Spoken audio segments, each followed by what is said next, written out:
Hello, friends, and welcome to another Tester Tuesday where me and Sarah Beth test a crochet pattern. We are still testing the oh my gosh, Day Off Tank by Tiny Couch Crochet. This is what I have so far. I have one sleeve. What the body is done, it looks so good. I'm so excited. I went ahead and cast it on the first row just because I didn't want to sit here and count 105 stitches while I was on live. But yeah, I am so excited. The due date for this is on the 20th, so I definitely think I'm going to make that due date, and this is the 7th. So, as far as the lives, I know next week is going to be Valentine's Day. So I don't know if we're gonna switch it to Thursday. I guess when Sarah Beth gets on here, we'll clarify that if we're gonna switch it to Thursday or what is gonna happen. But I'm just so happy. I love doing this with her. She has been so fun all the way. Like I'm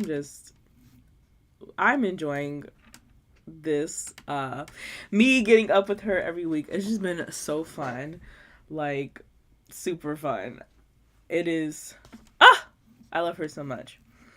So I'm gonna go ahead and start the stream on TikTok, and we're gonna wait for her to join.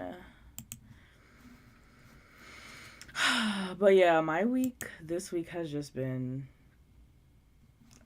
so crazy, so much fun, so much has happened. Also, is my Wi-Fi acting crazy? Who knows? Hello. But yeah, I don't know why. Like, there's so much real estate. I look tan too. I don't go anywhere. I stay at home. I stay at home. And my hair looks crazy. So I'm just chilling. This is my crochet little hoodie. And Sarah Beth did tell me she's going to be a little late, which is fine. It's fine. Alright, so I'm going to go ahead and switch over.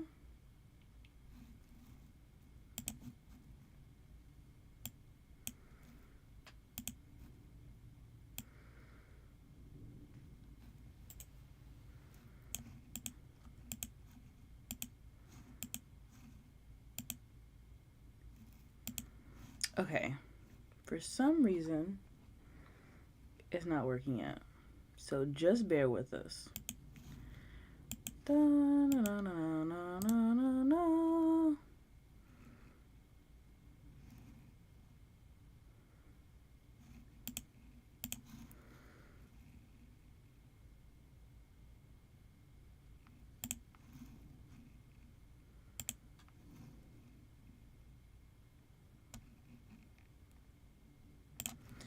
All right.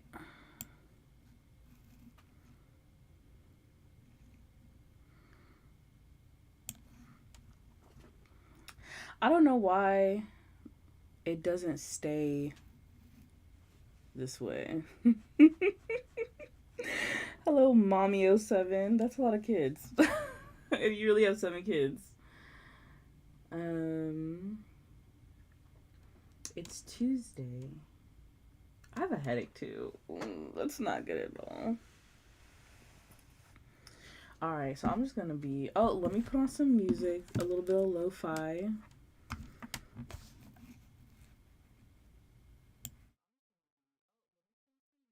A little bit of lo fi.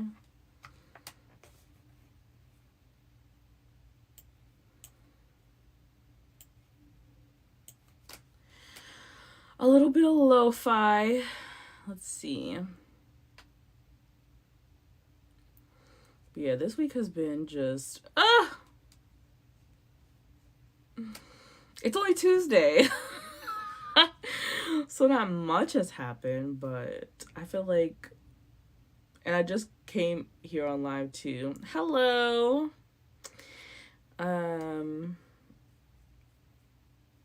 I I just came on live this past Sunday with Betty.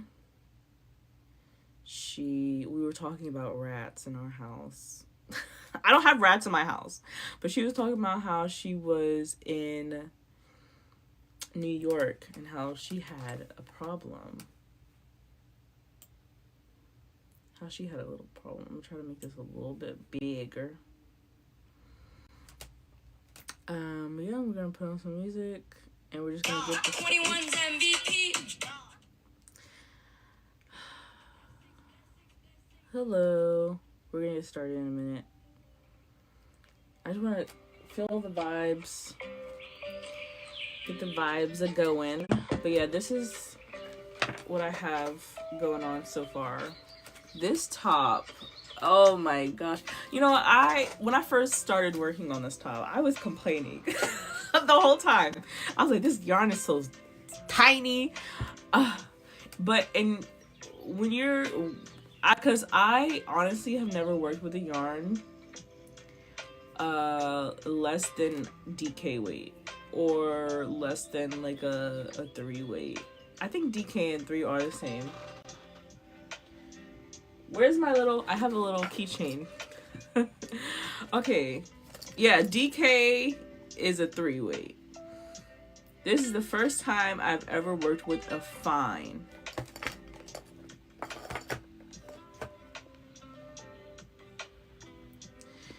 This is the first time that I'm using a fine weight, which is 2. So, oh my gosh. I've never used fingering. For some reason, I stay calling 1 weight yarn fingerling, like the potato. Betty, she corrected me. But I was saying fingerling, but it's fingering. Okay.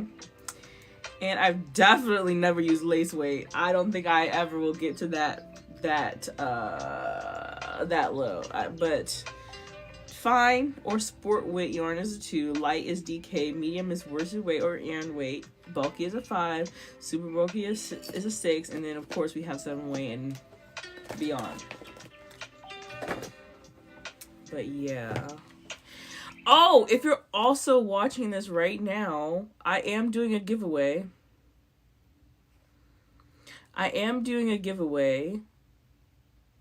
It is a Valentine's Day giveaway. Do I have the yarn or is it already packed up? Oh, it's on my thing. I'm not gonna get up.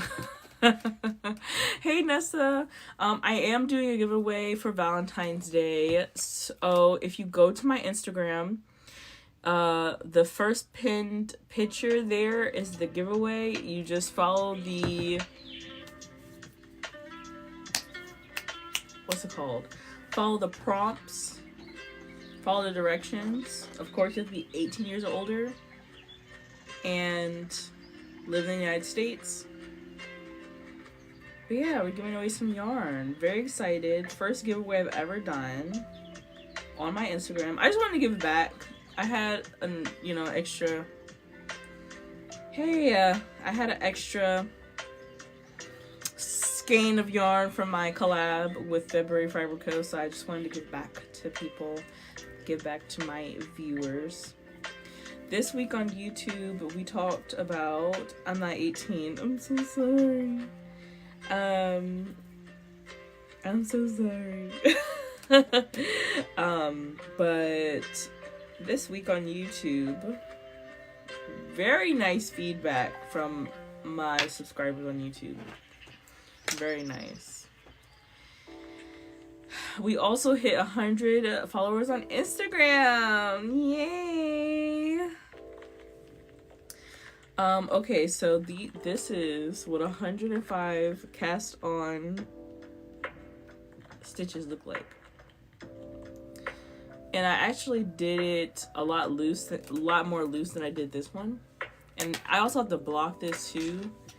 So I might wait to block it with Sarah Beth or something, because I think she steam blocked hers. I have to do a little bit of research because I don't know if I can steam block cotton. I don't know, but this looks so good. So posh. So posh.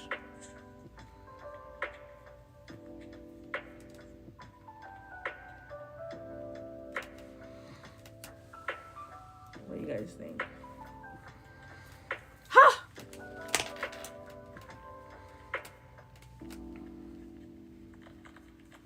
Alright, so this is the first row.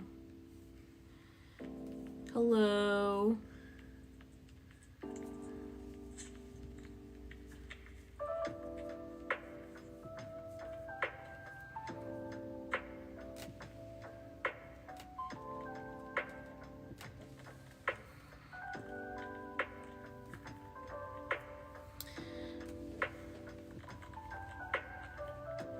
And we also are on the second skein of yarn as well. I have my little, I'm working on a patchwork granny square blanket. Oh, fun.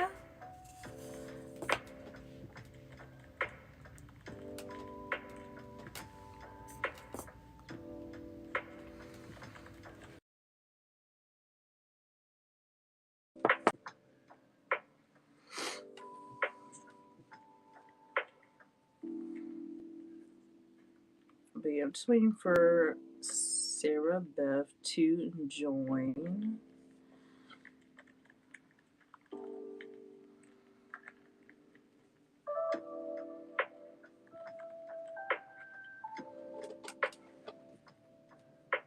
Girl, where you at?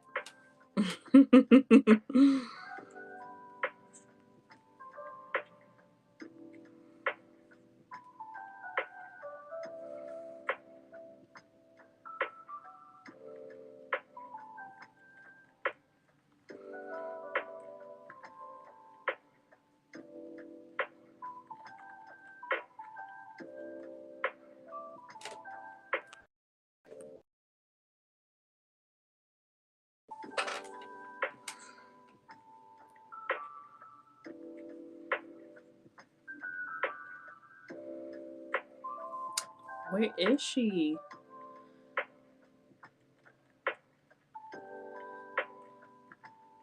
Is it me? Am I the problem? Is my connection?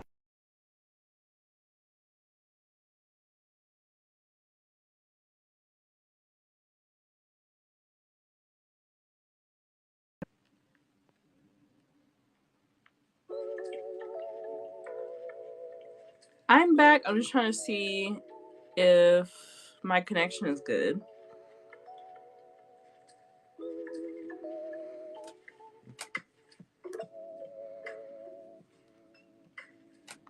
But yeah.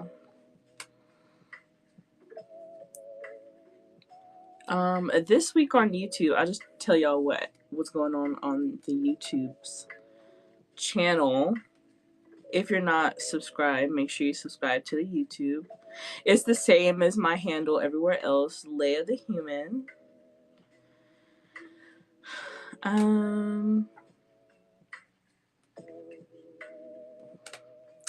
Let's see.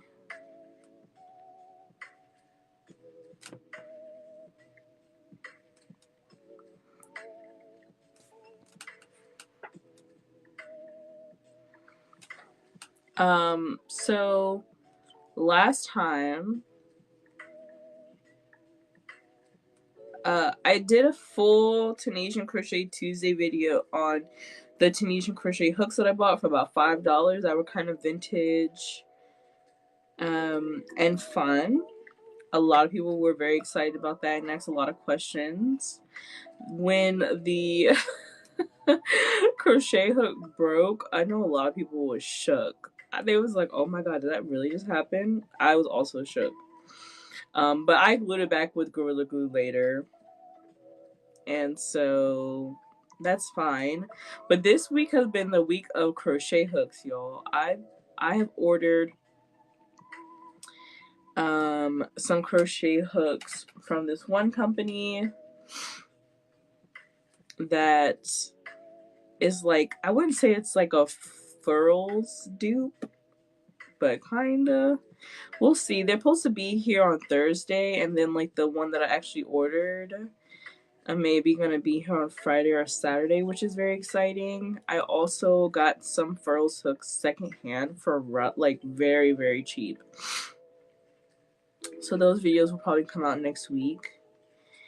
I did do a hook video on the Prem metal hooks, specifically marketed towards crocheting with wool. However, they suck. Spoiler alert, they suck. Don't buy them. They suck. Don't buy them. I definitely plan on giving. It wouldn't let me accept your invite. Okay, let me try again.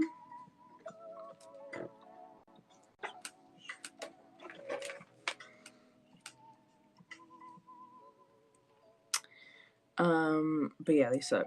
Don't buy them. Like, I've had them for about a few months now, and I've tried to use them.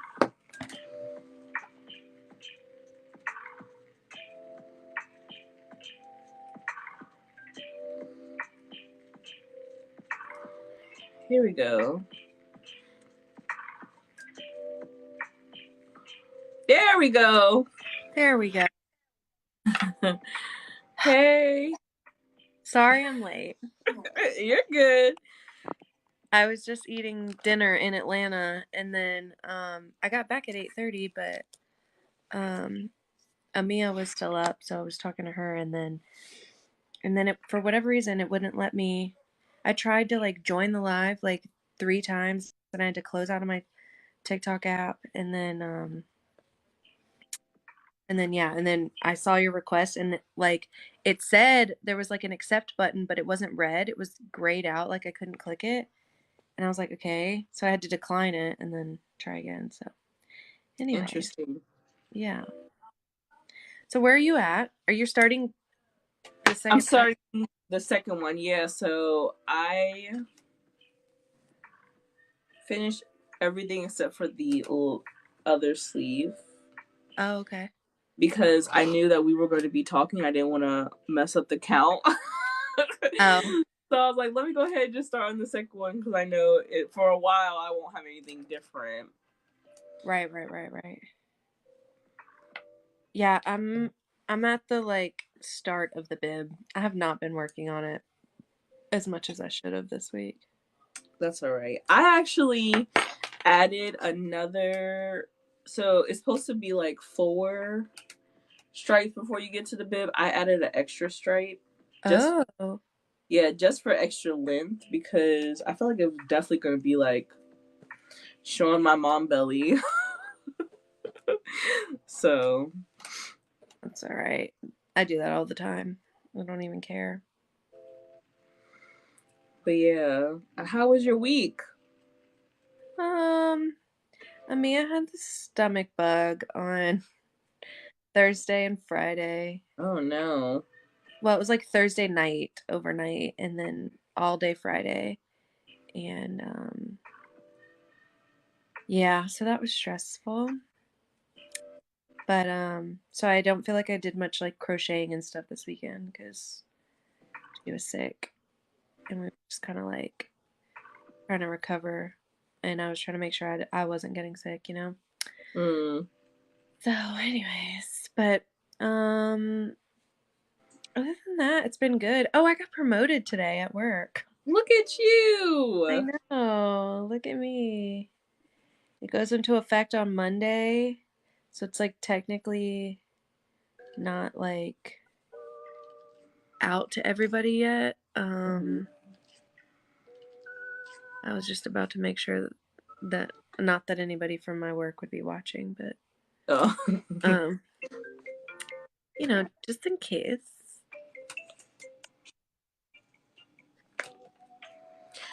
So Is it like a new role or? No, it's the same role. It's just I'm now a senior level of that same role. So I'll be doing the same thing. It's just like more pay and more recognition, basically. And I mean, probably a little bit more responsibility, but honestly, I feel like I've been functioning at that level for the past year anyways. Like I've Mm-hmm. been taking on that amount of responsibility for the most part anyways. Like I lead projects and stuff already. Uh, Mm-hmm. so I don't think much will really change. So yeah, Look at you, office girl. I know, big girl job. Yeah, so I was talking about how like at work I feel like I'm a different person. Like I feel like Mm-hmm. I'm put together and I try to be like professional and stuff at work, obviously. Mm-hmm. And then I just like don't feel like that person in real life. Um, Mm-hmm. and the other day, you know how TikTok will tell you um when like somebody from your contacts, like it notifies you of like what people in your contacts are doing, Mm-hmm. even if you're not actually like even if you don't follow each other. Mm-hmm. And so like it'll say like if you repost a video, it'll say like so and so liked the video that you reposted or whatever. Yeah. And because one of my coworkers is in my contacts, the other day it notified me that she liked a video that I reposted. And I was like, oh my gosh, that means that I've probably come up on her For You page. Like, we don't follow each other or anything like that. But I feel like if it's notifying me that she liked a video that I reposted, she's probably seen my page. Mm. And that's embarrassing. Yeah, I mean I feel the same way. I'm just like, ugh, just don't tell me outside that you've seen it. Right. Don't tell me. I'd rather not know that you see me in my natural element. And then today, somebody followed me that it said that they were in my contacts, and I had no idea who they were because it just said like user like 753 whatever. And I'm like, I wish that TikTok would just like tell us who these people are that are in our contacts that are following us Uh-huh. because I need to know like who from the real world is watching me.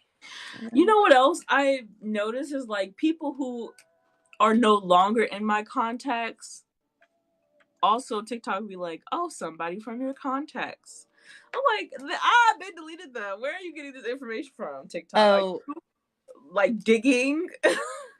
TikTok doesn't have to do any of that for me because I have never deleted a single person out of my contact aside from like both of my ex-boyfriends, but other than them, haven't deleted a single person out of my contacts. I have people that I don't even know in my contacts. Like I'm pretty sure there's a girl's phone number, like a random girl from a bar in Austin who was like crying one night and then I was like, consoling her in the bathroom and she was like, "Let's be friends." And she gave me her phone number. We obviously never spoke. Oh But my I'm god. pretty sure I have her phone number. I have just like random people from college that like, you meet out and about that like I'm never gonna talk to. And I just never clean up my contacts. Like I have coworkers from my high school jobs. Like, Oh wow. yeah. I have the police So department from my college, like you've had like the same phone number your forever. whole life.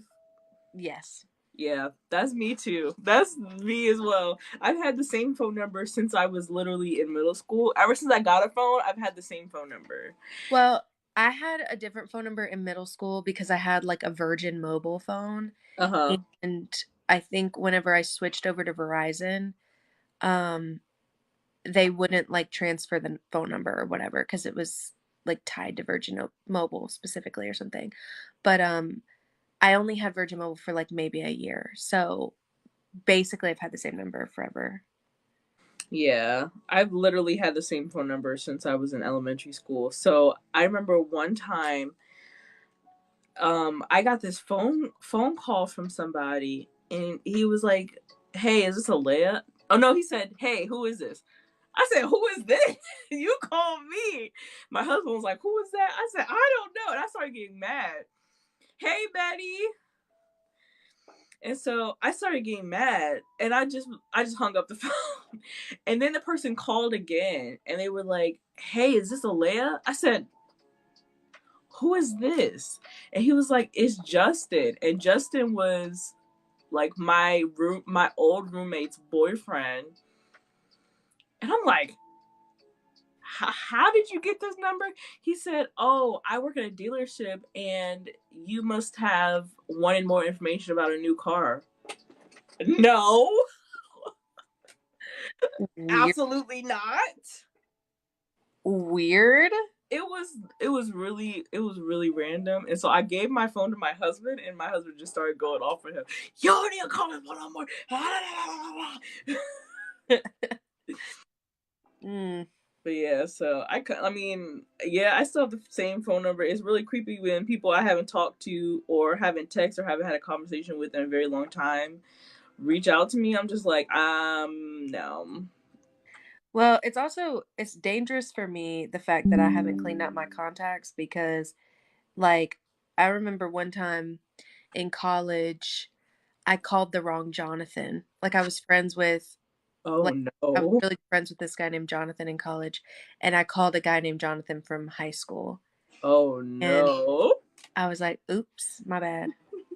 Also, my college professor, my grad school professor, um his name is Brad and I have his cell phone number in my phone and Mm-hmm. my husband's name is also Brad.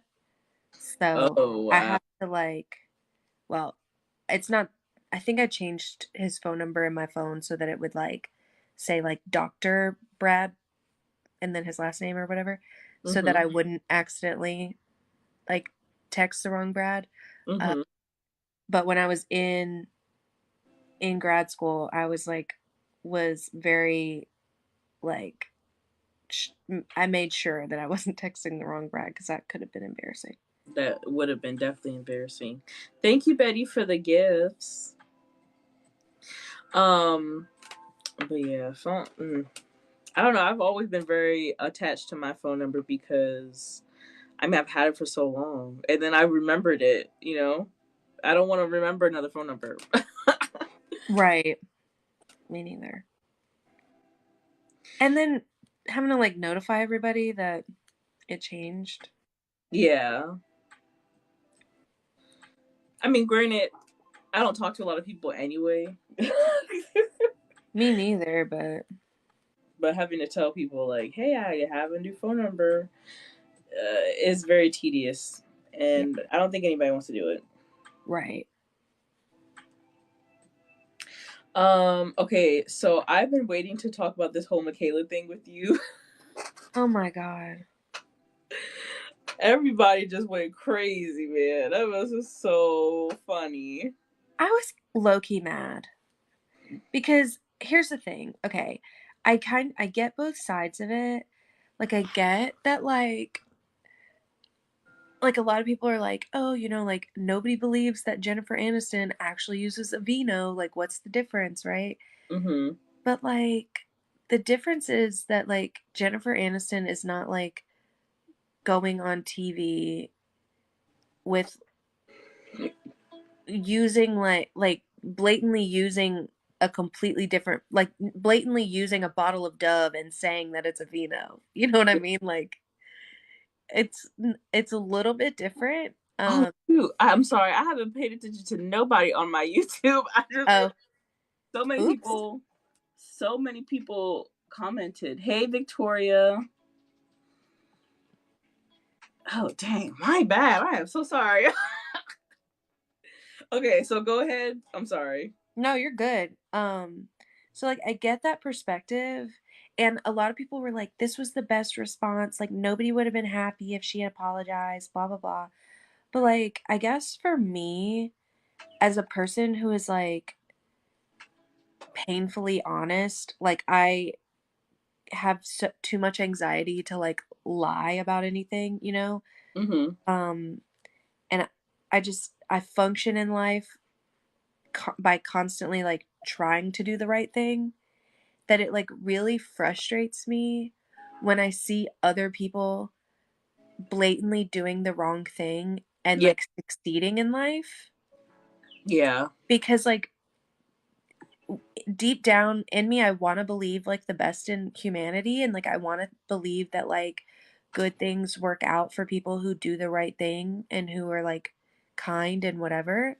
Mhm. And it's like frustrating to me when I see somebody who's just like blatantly out here like lying to people's faces and getting away with it with no remorse for it, you know? Yeah, very much so. I And like I get people are like, wouldn't you do what like wouldn't you put on a fake lash for 100K or whatever? And I'm like, I mean, maybe, but also I think she could have gotten that same like probably around the same amount of money by not lying. Like yeah. her fame at this point, like she's gonna make bank even if she tells the truth. So that's the thing for me, like she didn't just make that money because she lied. Yes, Yeah. she like stirred up more of a controversy and all of that, but like she's gonna make money anyways. And I'm sorry, but like I would rather like make a little bit less by being like a good person.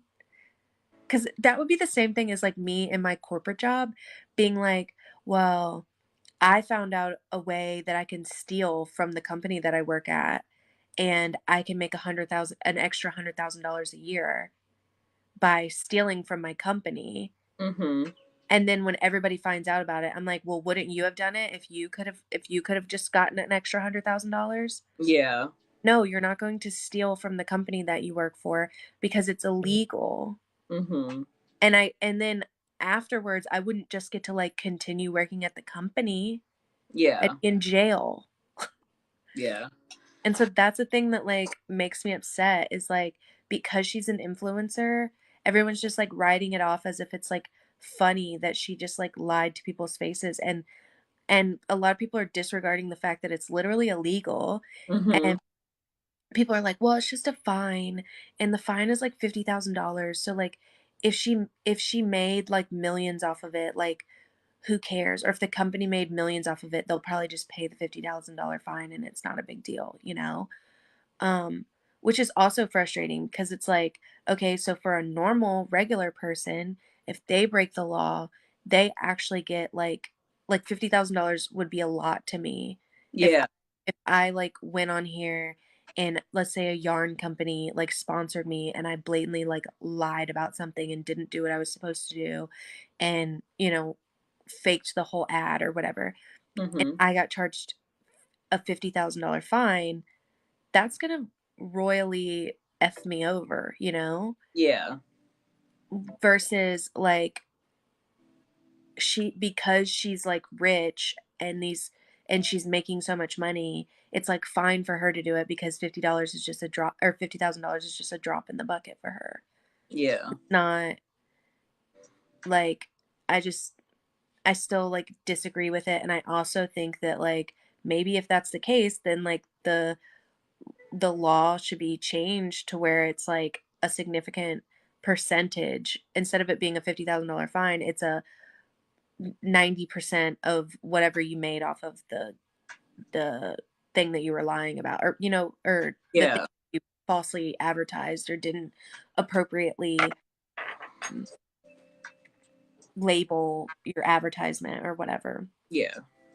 So anyways, I feel I just I think I just feel passionately about it because I just can't stand seeing people succeed when they're not being a good person, when they're not going about it the right way.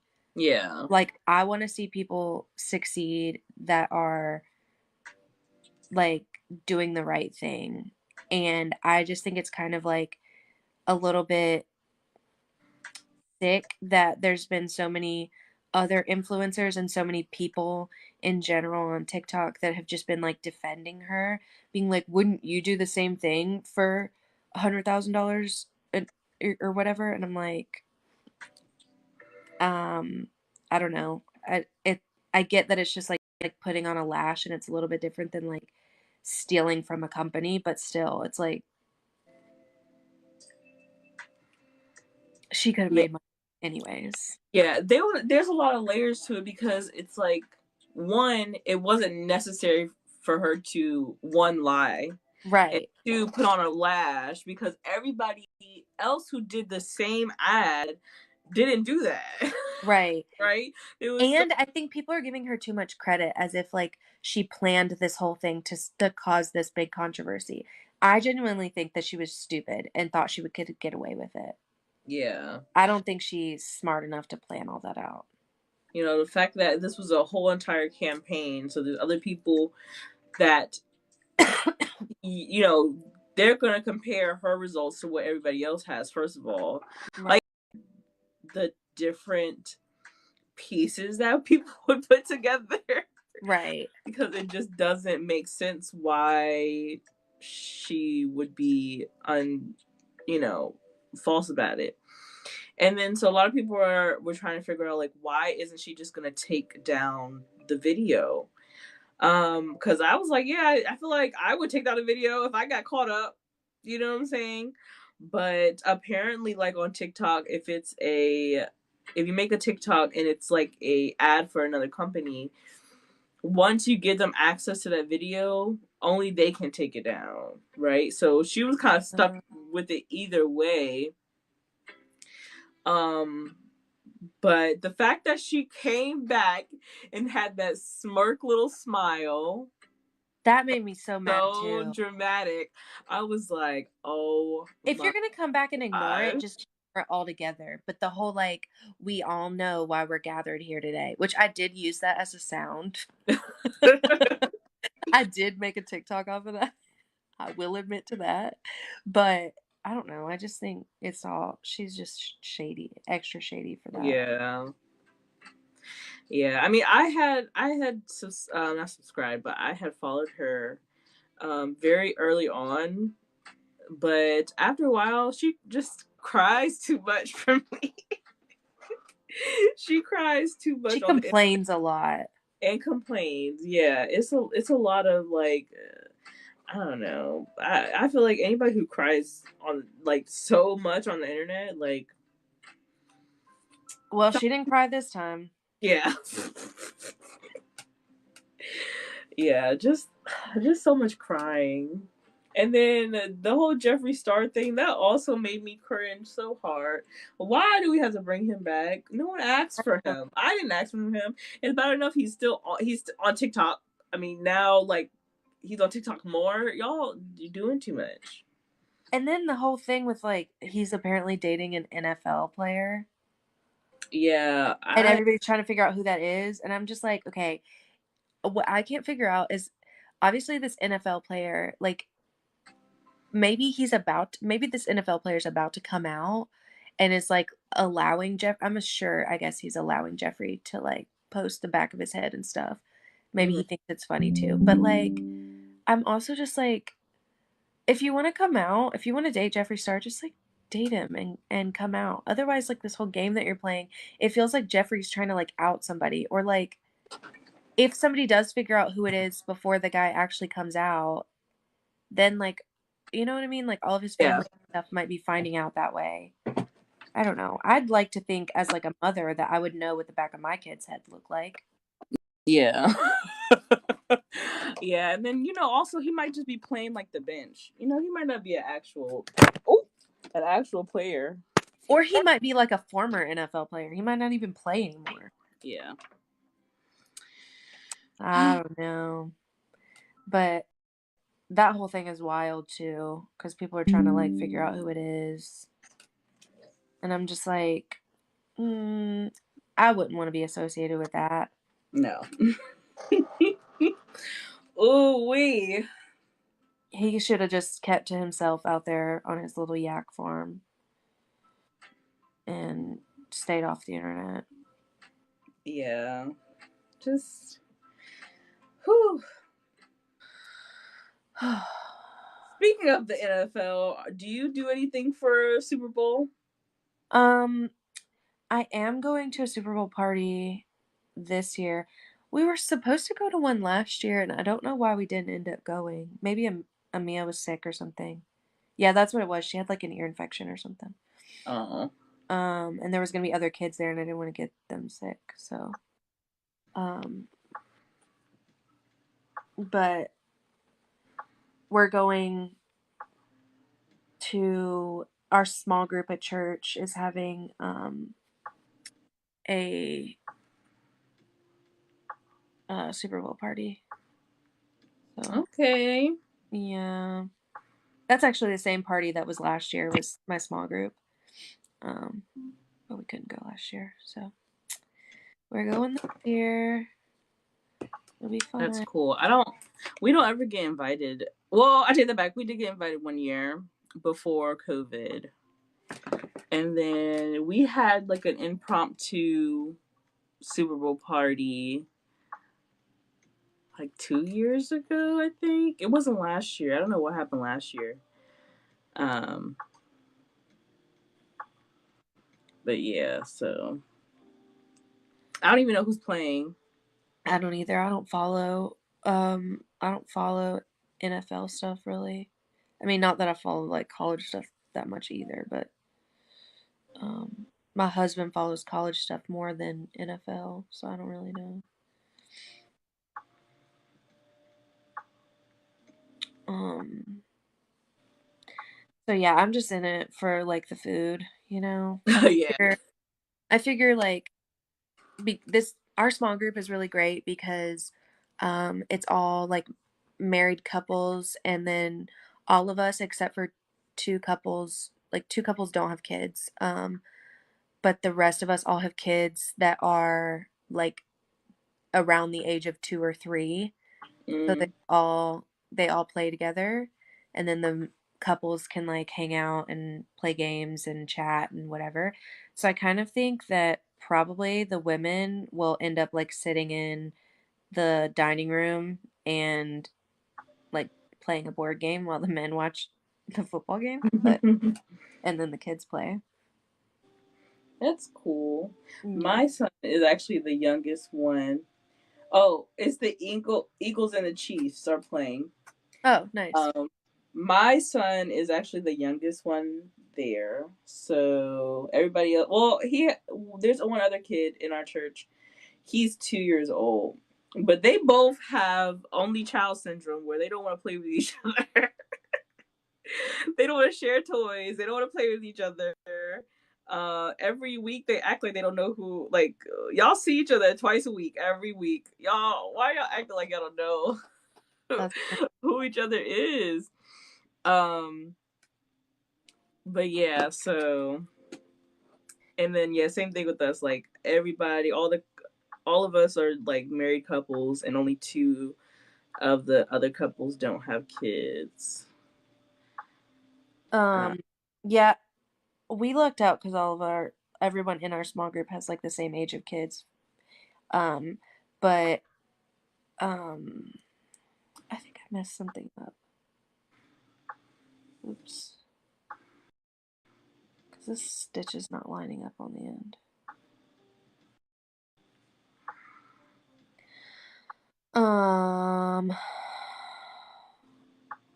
I just lost my train of thought too.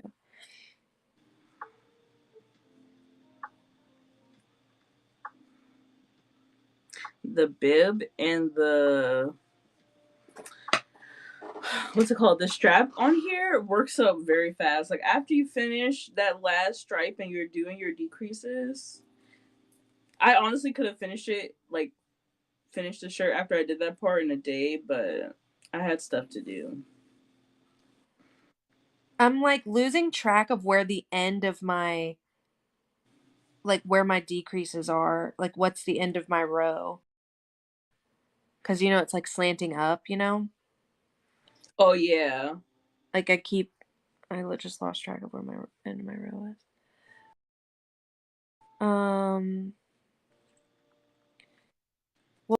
what were we just talking about? Oh, small groups. So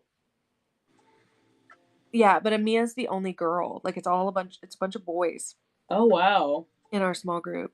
So there's um one couple has two little boys that are 2 and 3.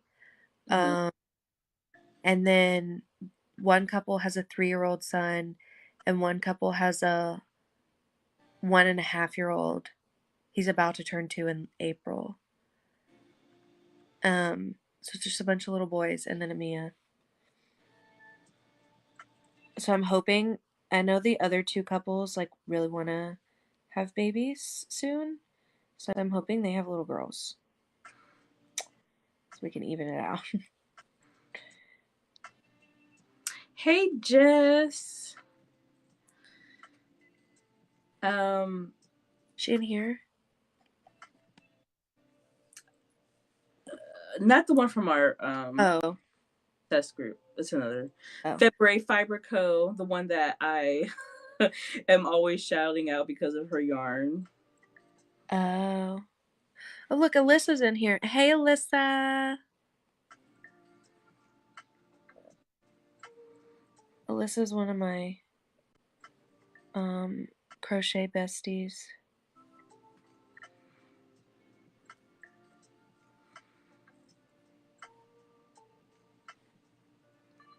So how far have you gotten in yours?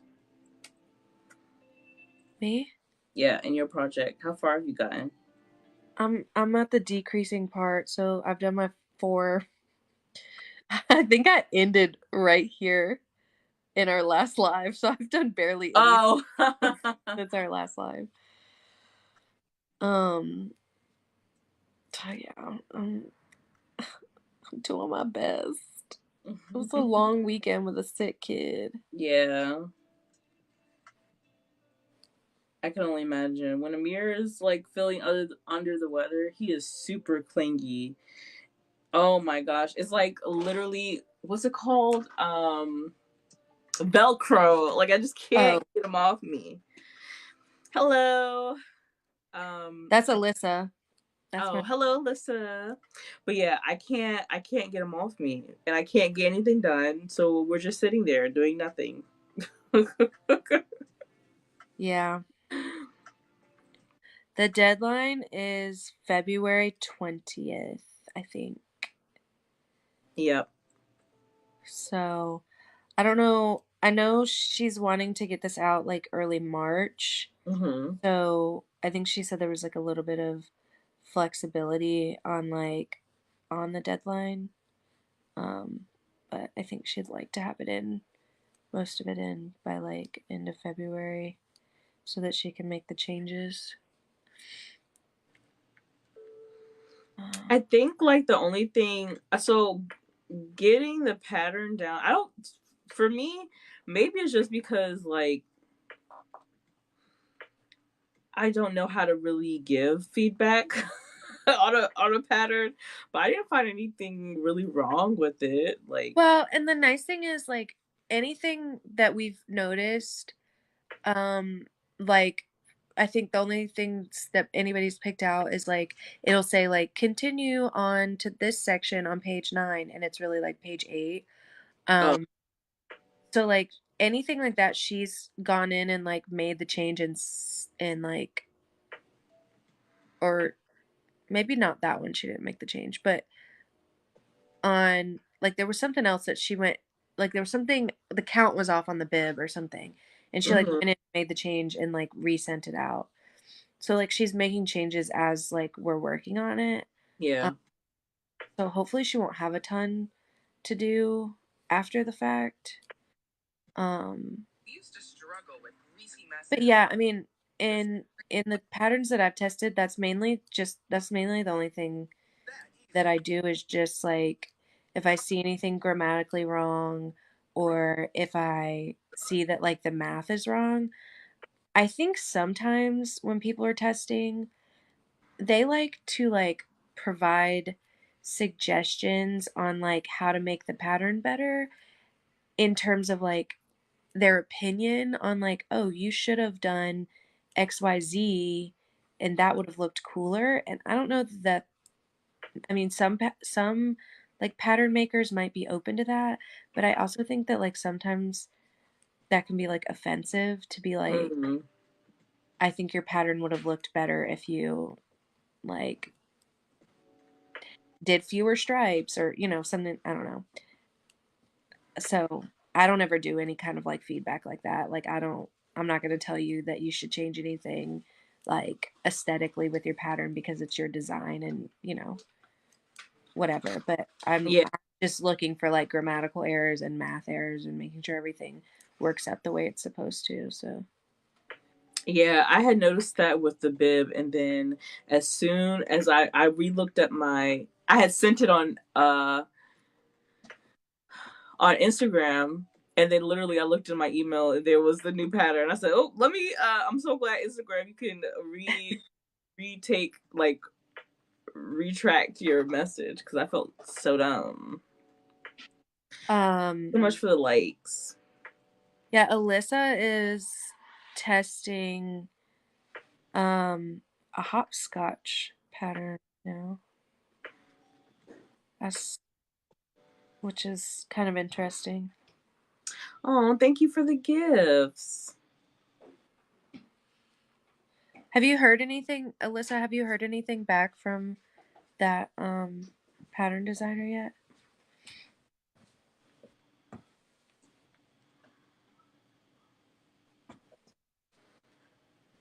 So how's that the blanket, the Tunisian crochet blanket going? Oh, I finished the Tunisian crochet or like the crochet part, but I'm adding, so I have this fabric that I'm going to put on the back of it. Oh my gosh, it's so cute. So I have to do that, but the actual like blanket is done and it looks so nice and it feels like so it feels so much like floppier and softer than when I've used this yarn and just done half double crochets. Mm-hmm. Like this, I don't know, feels a lot floppier and less stiff. So I like it a lot. Turned out really nice.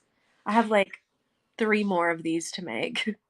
I have um I have twin nieces, so I have to make both of theirs. And then I bought the same yarn to make a Mia one because I was like, well, now I feel like a Mia needs one. Yeah. And you said that's the Bernat blanket big? It's the extra. So there's Yeah. Bernat blanket, there's Bernat blanket extra, which I think is sold at Joann's. Extra What's, sold at Joann's. I what's think the difference? I don't know, but it looks because I think Bernat big, Bernat blanket big is sold at Michael's. So I don't know what the difference is. I don't know. Okay. But then there's Bernat blanket extra thick. And I got confused because I did an in-store pickup for that green Mm-hmm. yarn. And at first I ordered the Bernat blanket extra thick, and it's the kind that you have to have literally like a 30 millimeter hook for. Like it is like this thick, this big around. Oh my Now god. that's not what I wanted. Um, so I think the one I used is like a 15 millimeter. It calls for a 15 millimeter hook, but I used a 19 millimeter Tunisian hook for it.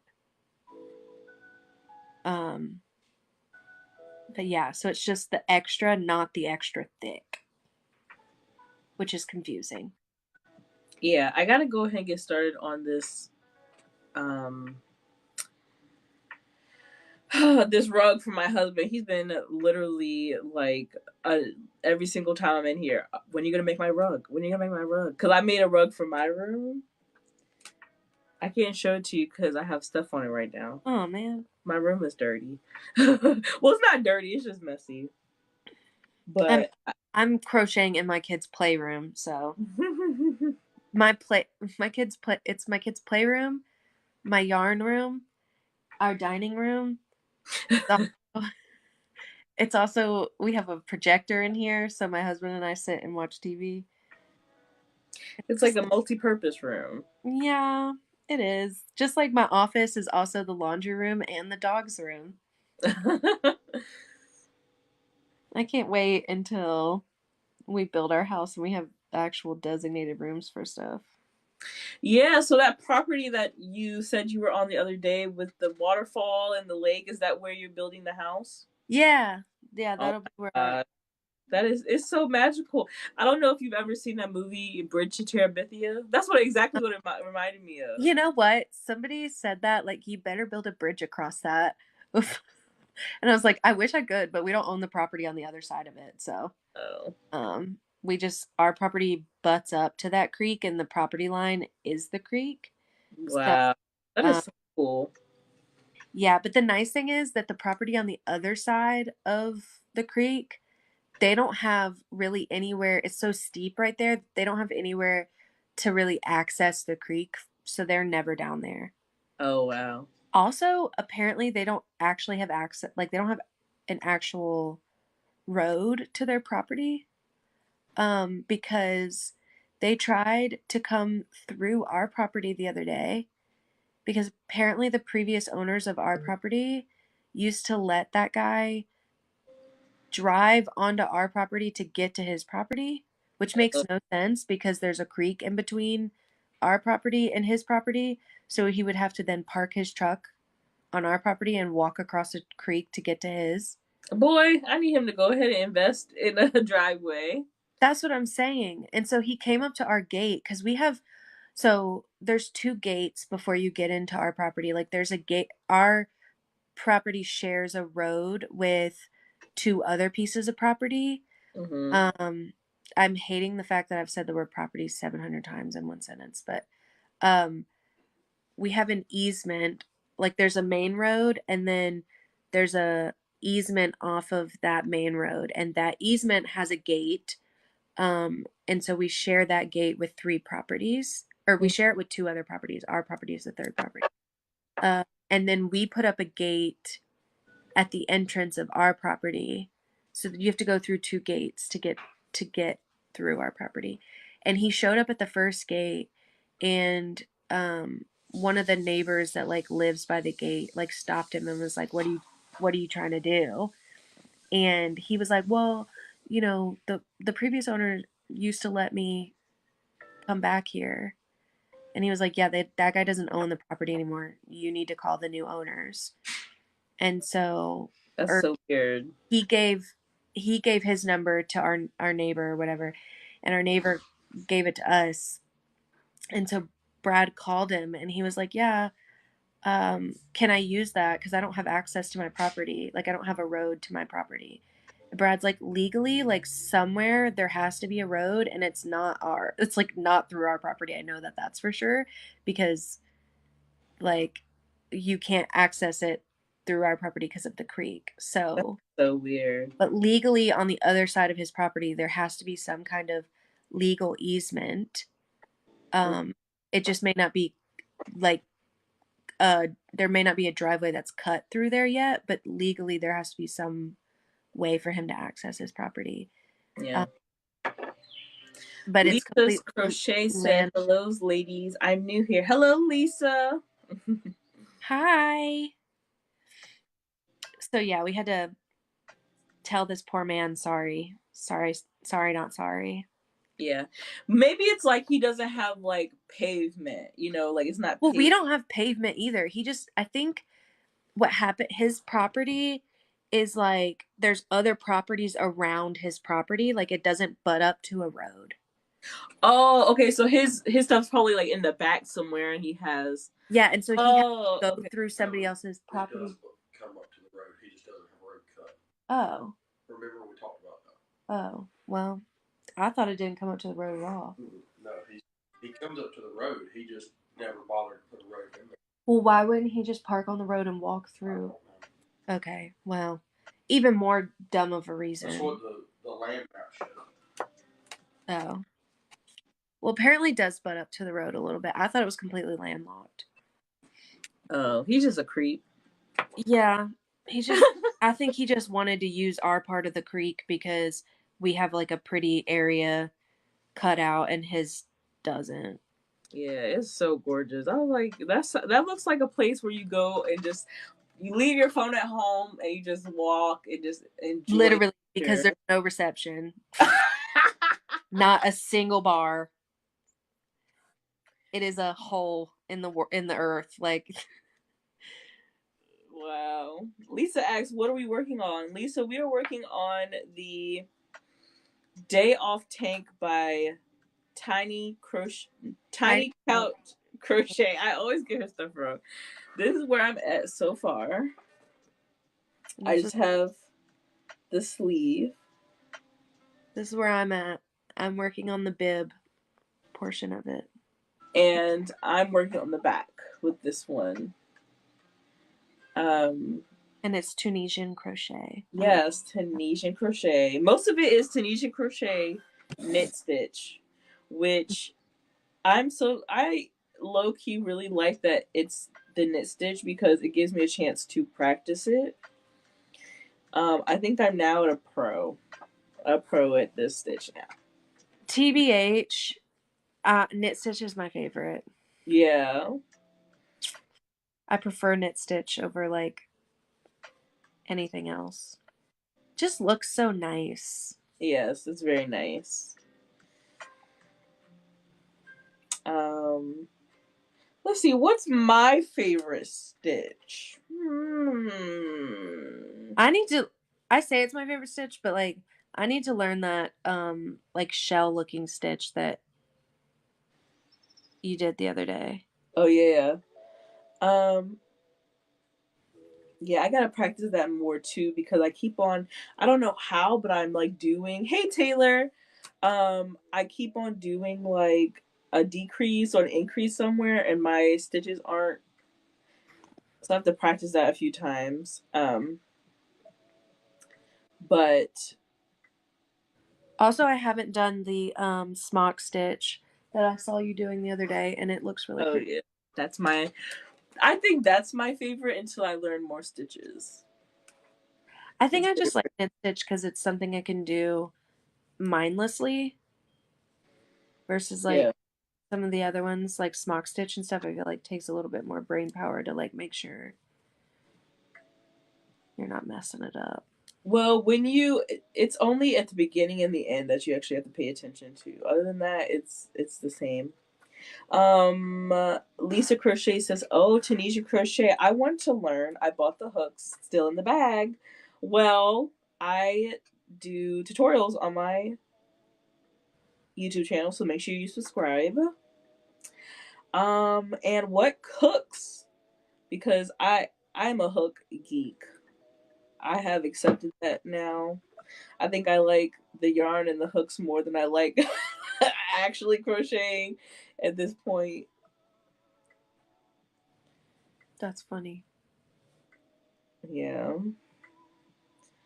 So like now I've been looking at people who like create their own hooks, like small businesses that hand make their own hooks. Like on Etsy and stuff. Cause there's some really good ones out there. So pretty. Like the ones with the polymer clay handles. So gorgeous. See, I'd be afraid I'd break one of those though. Yeah. When you posted that video of you breaking your furls hook, I was like, oh my gosh. Girl, I wish that video had gone viral because I thought that was so funny. Like the sound that I used. But it was the same size. I've broken I think it's a 5.5. I think I broke the 5.5 twice. Oh my god. My husband got me a set of furls for Christmas last year. Like he put them all in my stockings. He went and picked them out. I knew nothing about any hooks because I started crochet and I was using just like regular metal hooks that my grandma had given me. Mm-hmm. And then I told him like I wanted, and he went and did like all of the research, was reading like forums on like what were the best hooks. That's so sweet. And yeah. And then so he completely like surprised me with those furl hooks. I knew nothing about them. And then when I looked them up, I was like, God, these are expensive. And he like picked out different colors. They were all so cute. And so when I broke the first 5.5, I was like, oh my God. Or maybe it was a 6 that I broke. I can't remember. when I think it was a 6. When I broke that, I was devastated. I was like, oh my God, I can't believe I did that. So then I went and ordered a second one and I broke it again. Oh my goodness. And Girl. because if you they roll really easily because they have that like really fat middle, you Yeah. know. And so if you set it down on something and it rolls off, it it it immediately breaks as soon as it hits the ground. Mm. So if you slightly drop it, the hook is going to break off. Ooh. So that's the bad part about like those resin hooks. But anyways, I ended up ordering the size 6 in the metal furls version. Because I just feel like I had bad luck with specifically the size 6. I haven't broken any of my other ones, just the size 6. That's good. I don't know if it's something about like the way that one is like tapered off or something makes it more likely to snap right there or what, but Mm. um, Let's see. Carol. Lisa said, I bought an inexpensive set off of Amazon. I threw the yarn in your window. I threw yarn in your window. what? Anyway, I don't know what that means. I would love for somebody to throw yarn in my window. Okay, Carol Beck said, that's funny. I have broken several of my hooks. Recently bought some nice ones, so I'm careful when I crochet with them. I'm rough when I'm crocheting corner to corner. Yeah, that is my biggest fear is like, this is the only hook size I have, or like I have different tension with like different hooks. So like my perm ones, like the plastic ones, I have a different than if I'm working with metal. My fear is like I will break this and I don't have another one, and so my tension's off if I use a different one. But I bought some hooks off of, I think I'm the Macari queen when it comes to buying like crochet stuff off of Macari, because there was this one person, they were selling like a lot of hooks, and at first it was just like a jumbled mess of hooks, and I asked them if they had like clover or tulip or anything. They didn't have it. They updated their listing and it was like a whole bunch of hooks for $100, but in their last picture it was 2 furls hooks. Oh. And so I'm like, okay, maybe I'll just ask them if they can sell me these furls hooks, right? And so they was like, yeah, I'll sell those to you. And she's like, well, I actually found a third one. I'm like, okay. And so I was like, what price should I ask her? So I always lowball people. That's my toxic trait. I will lowball somebody. And so I asked her, said, well, can I buy all 3 of them for $20? And she was like, sure, I'll ship them out right now. So they're on their way. The Odyssey, which retail for like $30 each for $20. Wait, what is the Odyssey? What material is that? It's the metal top, but has like the acrylic handle. Yeah, that's the one. That's the one I ended up buying in the size 6. Yeah. Because, I kept breaking the like resin ones or whatever. I think that's the material, right? Like the plasticky. Mm-hmm. Yeah. So I bought the metal one. Yeah, the metal is yeah like $25 to $30 per hook. Yeah. That's insane. Betty always says how much she likes those. Yeah. So I was like, whoa, okay.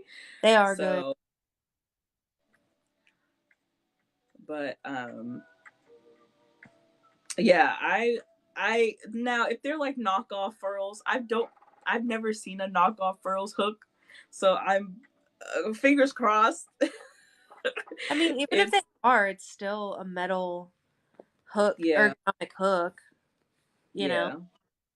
So 3 of them for $20 is still like a good deal. Yeah, I think so too. Lisa says, in the crochet community on YouTube, we say that I threw yarn in your window. Okay.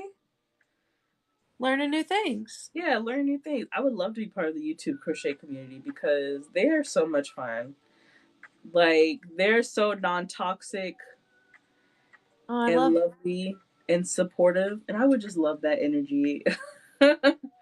I wish that the TikTok community felt more like that sometimes. No, it I is mean, like I haven't had issues because I mind my business for the most part, but it's like the wild wild west over here on TikTok. it really is. Do y'all have plans for Valentine's Day? Oh yeah, I didn't respond to you earlier. I'm fine with switching it to Thursday. I Okay. have a meeting at the hospital. I'm like on this committee at our local hospital next Thursday, but it's at like I think it's at 5:30 and it's usually done by like 7:30, so I should be home. It should Okay. be but yeah, I don't think we do have Valentine's plans. I have therapy on Valentine's Day. So that's fun. But yeah, I feel like we'll probably get Chinese food and eat it at home.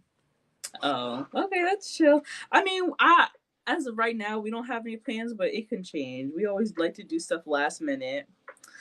I don't let anybody babysit my kids, so Say, aside from daycare.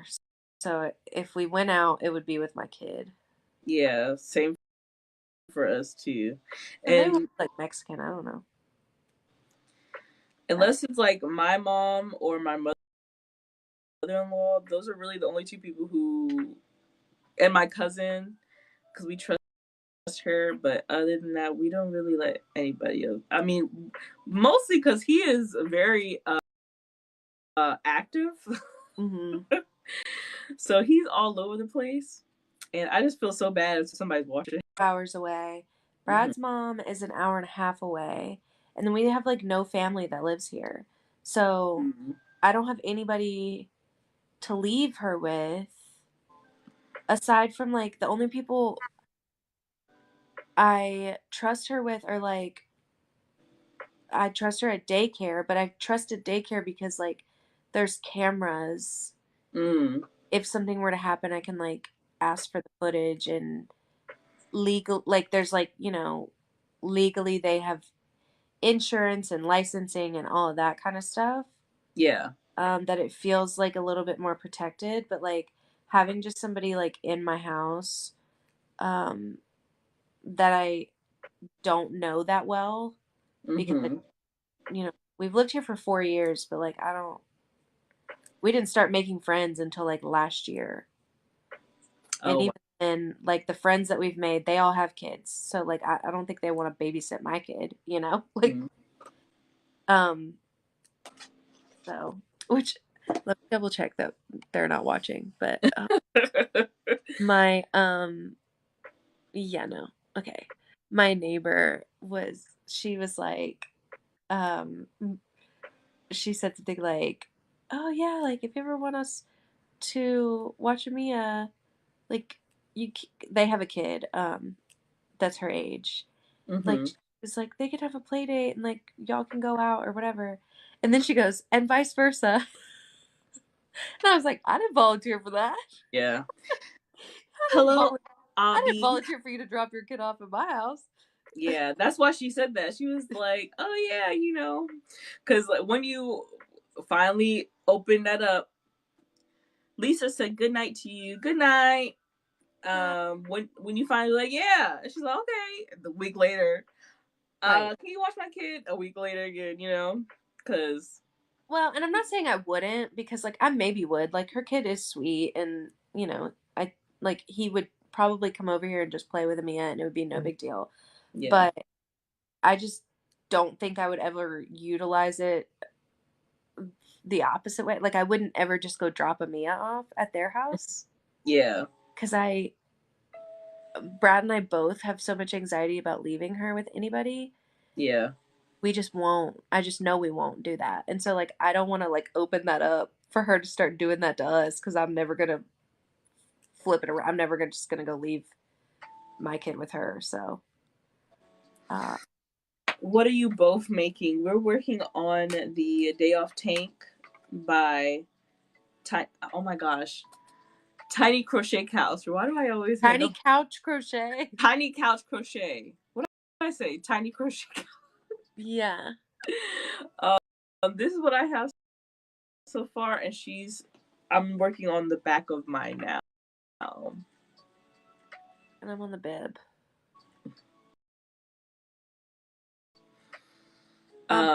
Don't know if that person is still in here. Are they still in here? Because I only see one person. It says one person. And I think that's me. But that's okay.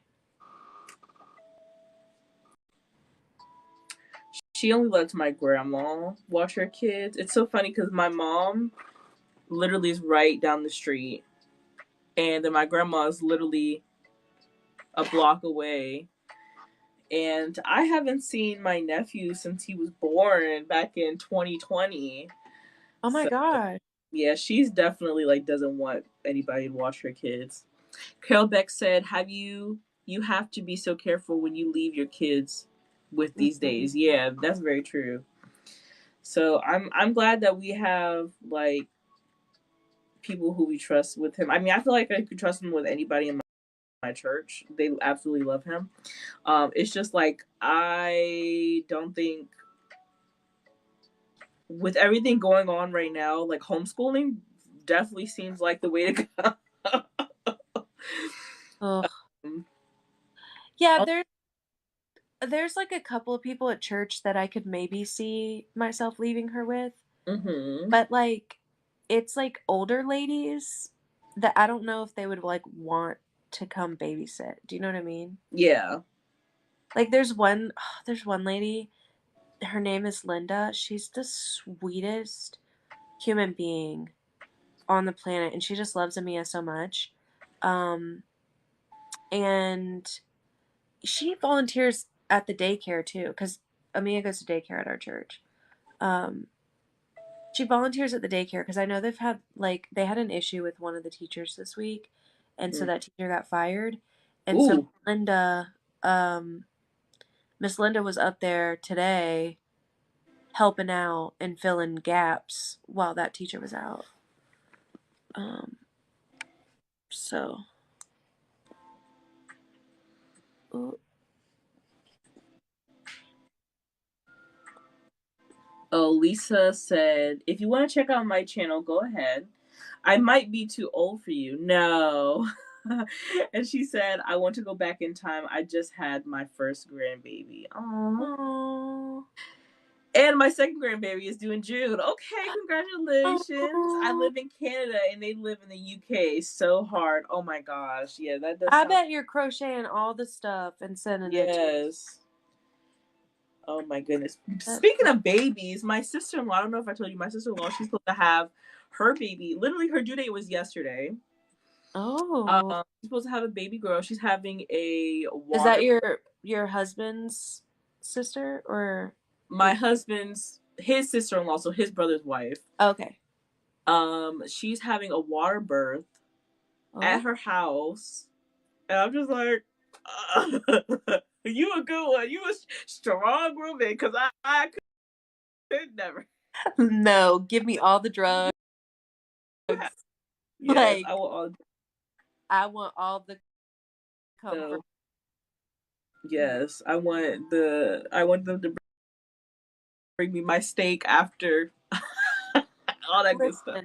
I don't even like want to clean up like the dishes in my kitchen, let alone have to deal with like cleaning up the mess after birth. Yes. Know? I mean, I know, ew, you know? Yeah, but more power to her, honestly, truly. I think that's amazing. I think birth in any form is amazing and valid and goes through that, vaginally or C-section or whatever, like it's all amazing. So, Yeah. but it like couldn't be me. Not Yeah. at home. Very strong woman. Also, we have 2 dogs. Like I can't imagine like the dog hair. I can imagine now they're trying to like eat the placenta. No. So I made her baby girl a little hat, a little turban hat. It's cute. So cute. I love it. I love making baby bonnets. I Yeah. love baby bonnets. And then I started on like a little baby blanket, but I think it's gonna be a lovey. And That's cute. so, but I only have this. This is I can't find this anywhere else. So whatever is left, that's what I'm saying. I think it's gonna be a lovey most likely. But I think Another $40 baby blanket. no, this would be $50 because it has the granny motif. What is this? The willow square. The willow That's square pretty. motif. So yeah, I love this yarn so much. So I was like, I'm definitely gonna make something with it, get it off of my shelf. So I know she'll love it. Look at you stash busting. For real, it needs to happen because when I go to these yarn conventions, Carol said, "Oh my gosh, that is so cute. Thank you."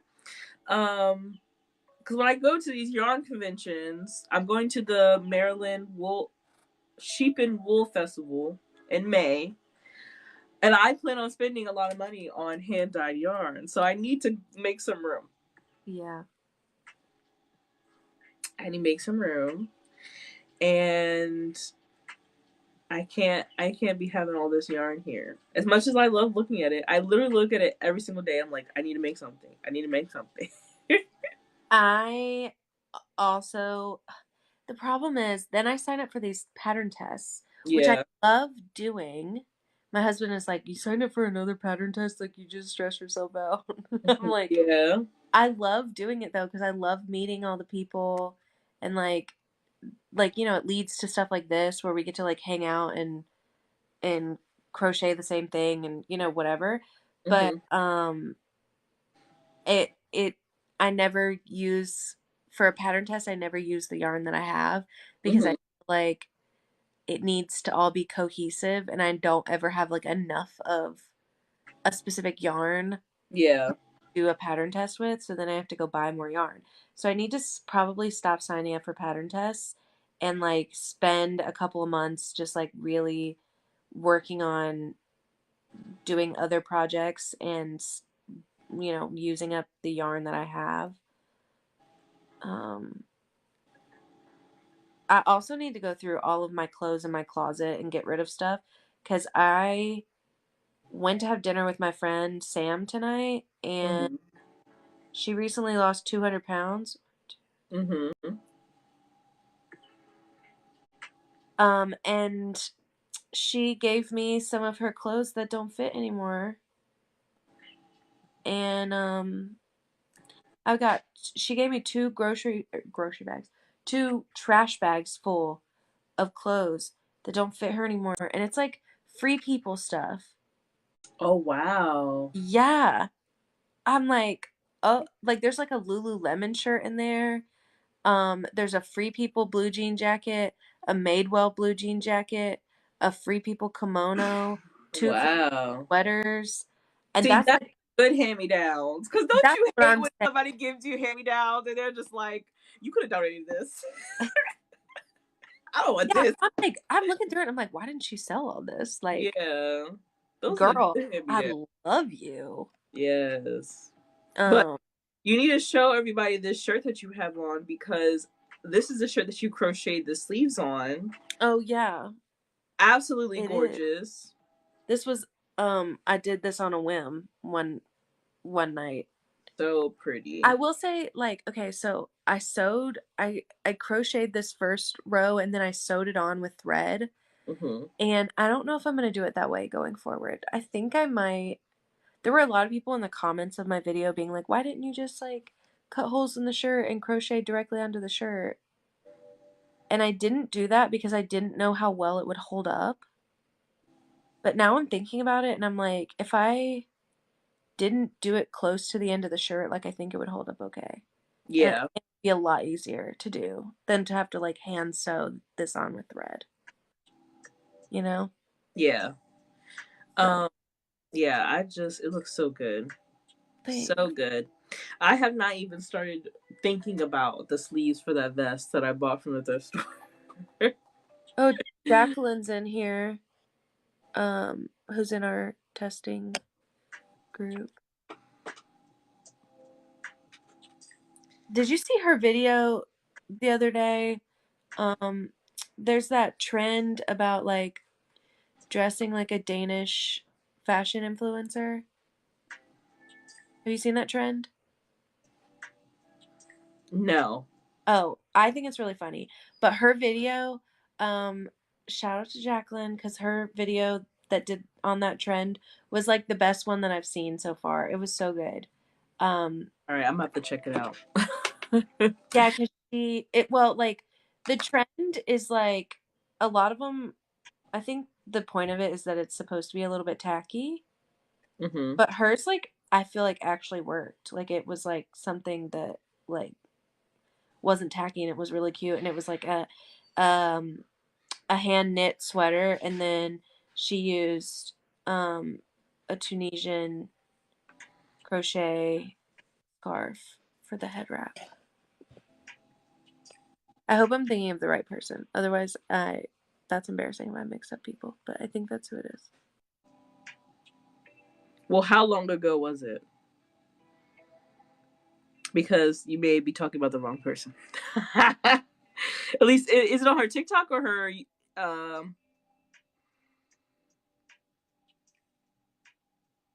That was. Well, I can't find the video. So.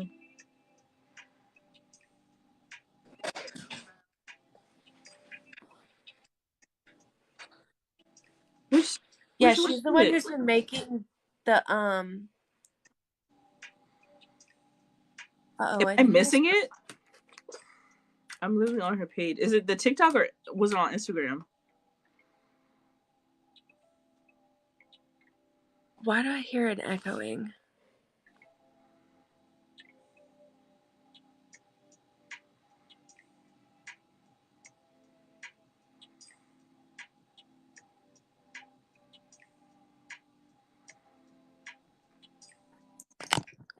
It's on TikTok. Was it recent? Yeah, it's like it's on Instagram too. Okay. The video on TikTok is called like styling my cow fields. Oh, okay. Yeah, Got you. it's so that cardigan is so cute. But she's been working on a Tunisian Oh, I crochet see. scarf. That's like a dupe of the Acme Studios. I think that's the name of the scarf. That like really expensive scarf. The cute little cow buttons. So cute. That's so cute. Cute.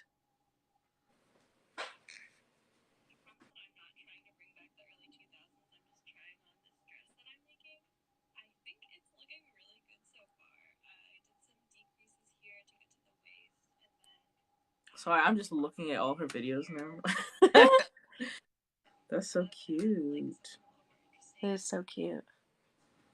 But yeah, like I went down a rabbit hole the other night, watching a bunch of those like videos on that trend, and a lot of the outfits are like really ugly, which I think is also kind of the point is that it's supposed to be like a little bit tacky. But like some of them that work, like they work, like they're kind of cute, you know. And I felt like hers was cute, like it actually kind of worked. Like it was something that I wouldn't like I would wear out, you know. Especially with the cardigan, so cute. Yeah, that cardigan was so cute. The little cow buttons. I can't find cute little buttons at my craft stores. Or if they are like cute, they're no, they're never that cute. I guess I have to go to like a specialty like sewing shop or something, or maybe just find them online.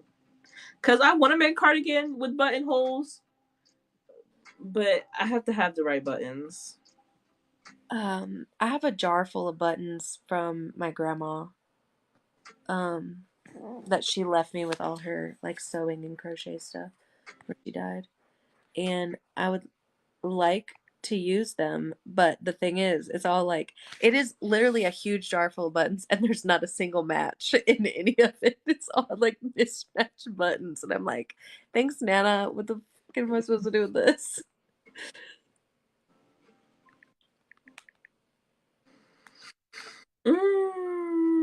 Alright, let's see. I think I'm at the point where I need to do something else on here. Where I don't know what I'm doing anymore. I airdropped my pattern to my iPad and I'm like, this is so much better than using it on my phone. Yes. I feel like a professional now.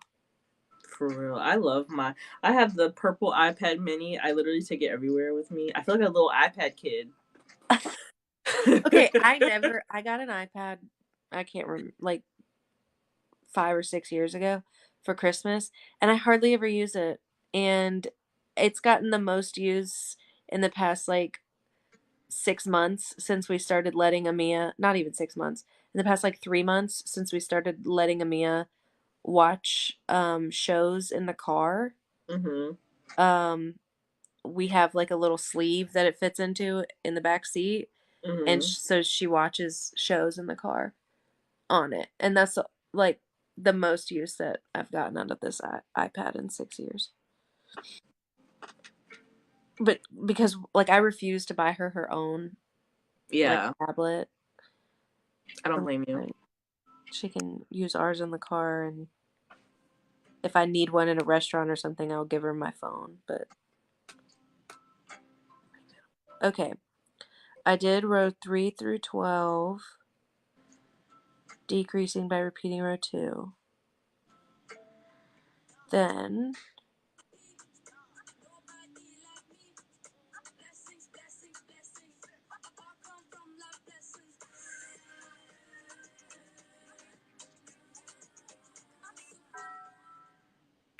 Purple's Gel Flex Grid gets around. It's in Purple's ultra comfy mattresses and pillows, and even in the seat cushions. The grid goes everywhere you do for pressure relieving support that never sleeps. Click the link to shop. I hate ads on YouTube. I know they're necessary, but jeez.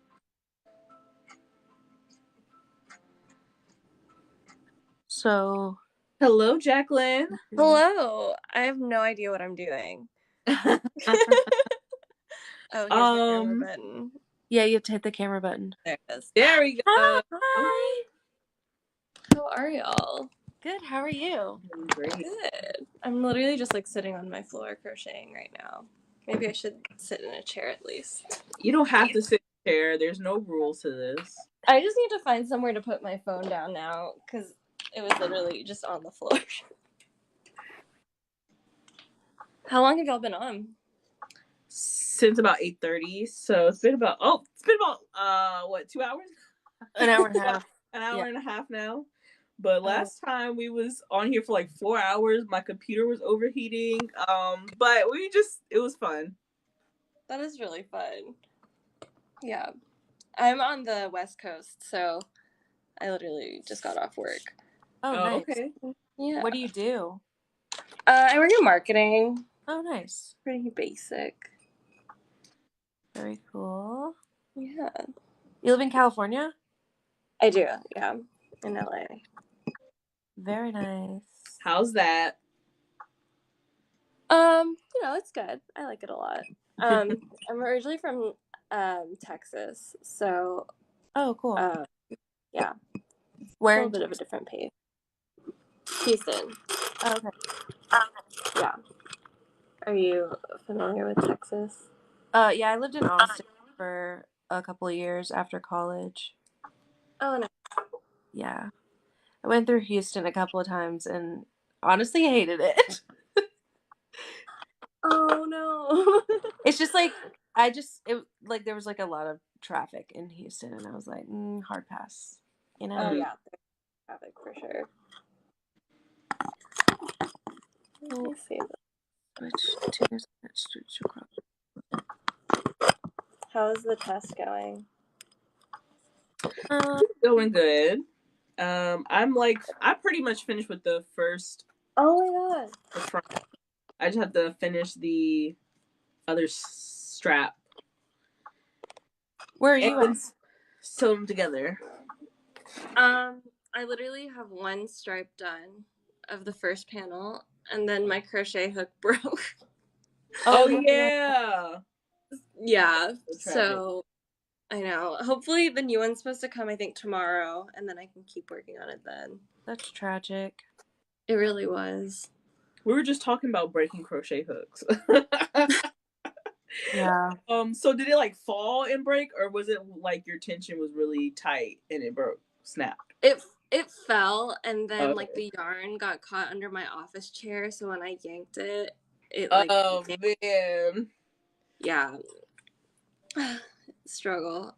I haven't broken that many crochet hooks before though. Were y'all talking about breaking like a lot? Yeah, she broke like 5. I've broken 2. That's kind of a 2 lot. furls hooks. That's like the equivalent in price of breaking 5. You're right. It is. Yeah, true. But I broke them by dropping them. Like they fell, like they would like fall off of the like little table that I have next to me. They'd roll off and then break. So it wasn't like I was breaking it while I was crocheting. It was just like clumsiness. So I've never broken a hook. Good ever. For you. Yeah. It is always like the wooden ones. I broke the resin one. I've broken 2. Nice. I've never used a resin hook before. Do you like them? I like them until they break. They're just fragile. Just too fragile. Yeah. They're really cute though. They are. That's the sad part. Mm-hmm. They're so much cuter than like the metal ones, and they just break easily. Yeah, I've never had the resin hooks. I just ordered some off of this, I feel like I'm gonna say it wrong. Fair. They look like the furls, but she makes them herself. Oh, those like white ones that you showed me? Yes. Oh my god. The white pearly ones? Yes. Ooh. So excited. One of my furls looks like that. Yeah. Near me, but Carol Beck says we travel all over for my husband's work. Florida, Texas, Kansas, Georgia, and a bunch of states above us. We live in Kentucky. Ooh. Okay. Yeah, I'm from Virginia. Well, I was born in Texas, Fort Worth, Texas. Oh, nice. But I have no recollection of Texas at all, so I just say I'm from Virginia. I was born in Florida. My family, like my entire family's from Kentucky. And we moved to Georgia when I was a kid. And then after college, I moved to Texas. And then my husband, I couldn't get him to move out to Texas, so I moved back here. Because I kind of like him, so I guess I'll move back. Nice. So yeah, and luckily, like the job that I worked at, they had an Atlanta office, so I just transferred offices. Yeah, that's good. I've never traveled, or I've never moved a whole entire state before. To a whole entire state. I feel like that'd be. I mean, you have if you were born in Fort Worth, and now you live. I mean, but I didn't personally do it. Somebody, my parents did. Oh, right. You know what I'm saying? Like, I was a baby when we moved. Right. Like, as an adult, I've never moved states. I've always wanted to. Like, as a teenager, I'm like, I'm gonna move to what did I say? Colorado. I don't know why. Never been to Colorado. Don't know what it's like over there. But I just wanted to move so far away from Virginia as a teenager. But now thinking about how expensive that would be, I'll just stay here. It's hard to I mean, I ended up making friends because a lot of people that I worked with were around my age, so I was lucky. But at first, when I first moved there and I didn't have any friends and I didn't know a single person in Texas, I was like, this is scary. Like, I'm Yeah. literally all alone. But it was fun. It just, like, for me, Austin specifically, like, people are always doing stuff, which is really fun. But I am such an introvert, but I also have FOMO to where I was like forcing myself to like go do stuff constantly, even though I didn't want to leave my house, you know, Yeah. because I didn't want to miss out on stuff. And it just got to be exhausting. Like I felt like I was on vacation for like 2 years, but not in a good way, like in the way that you just are like, you're having fun, but like you're ready to be home, you know? Yeah. So, Yeah. I've kind of moved a lot actually, because I grew up in Texas and then I went to college in Alabama, oh, nice. and then after like I need to be in a big city again, so I've Did like you lived all over California. go to Alabama or did you go to Auburn? Or Yeah, I did. I went to Alabama. nice. Did you Yeah, study marketing? I did. Nice. Yeah. Very cool. How long have you lived in LA? Like 6 years now. Oh, cool. It's been good. So, how old are you? I'm 28. How old are you? Okay, 29. I'm 29. Okay, cool. I just turned 29 like a couple weeks ago, so. Oh, happy birthday. Oh, thanks. Nice. Yeah. Leah, how old are you? Wait, sorry. I only know you by your Instagram or your like handles. Oh. I'm 28. Yeah. I'll be 29. I'll be 29 in September. I always have to think. Carol Beck said, "You're making me want to Tunisian crochet. I started getting into knitting a couple years ago. If you're interested, you could come over and check out my work if you find the time." Oh, I will. I've crocheted since I was 11 or 12. Okay. I'm very jealous about people who have been crocheting like for a very long time, because I feel like there's so many things that I could have been doing other than like I could have been crocheting other than doing these other stupid things in my life. Yeah. Have you thought about that? Like all of this drinking and all of this party, I could have been home, safe, not getting my heart broken. I could have been crocheting the whole time.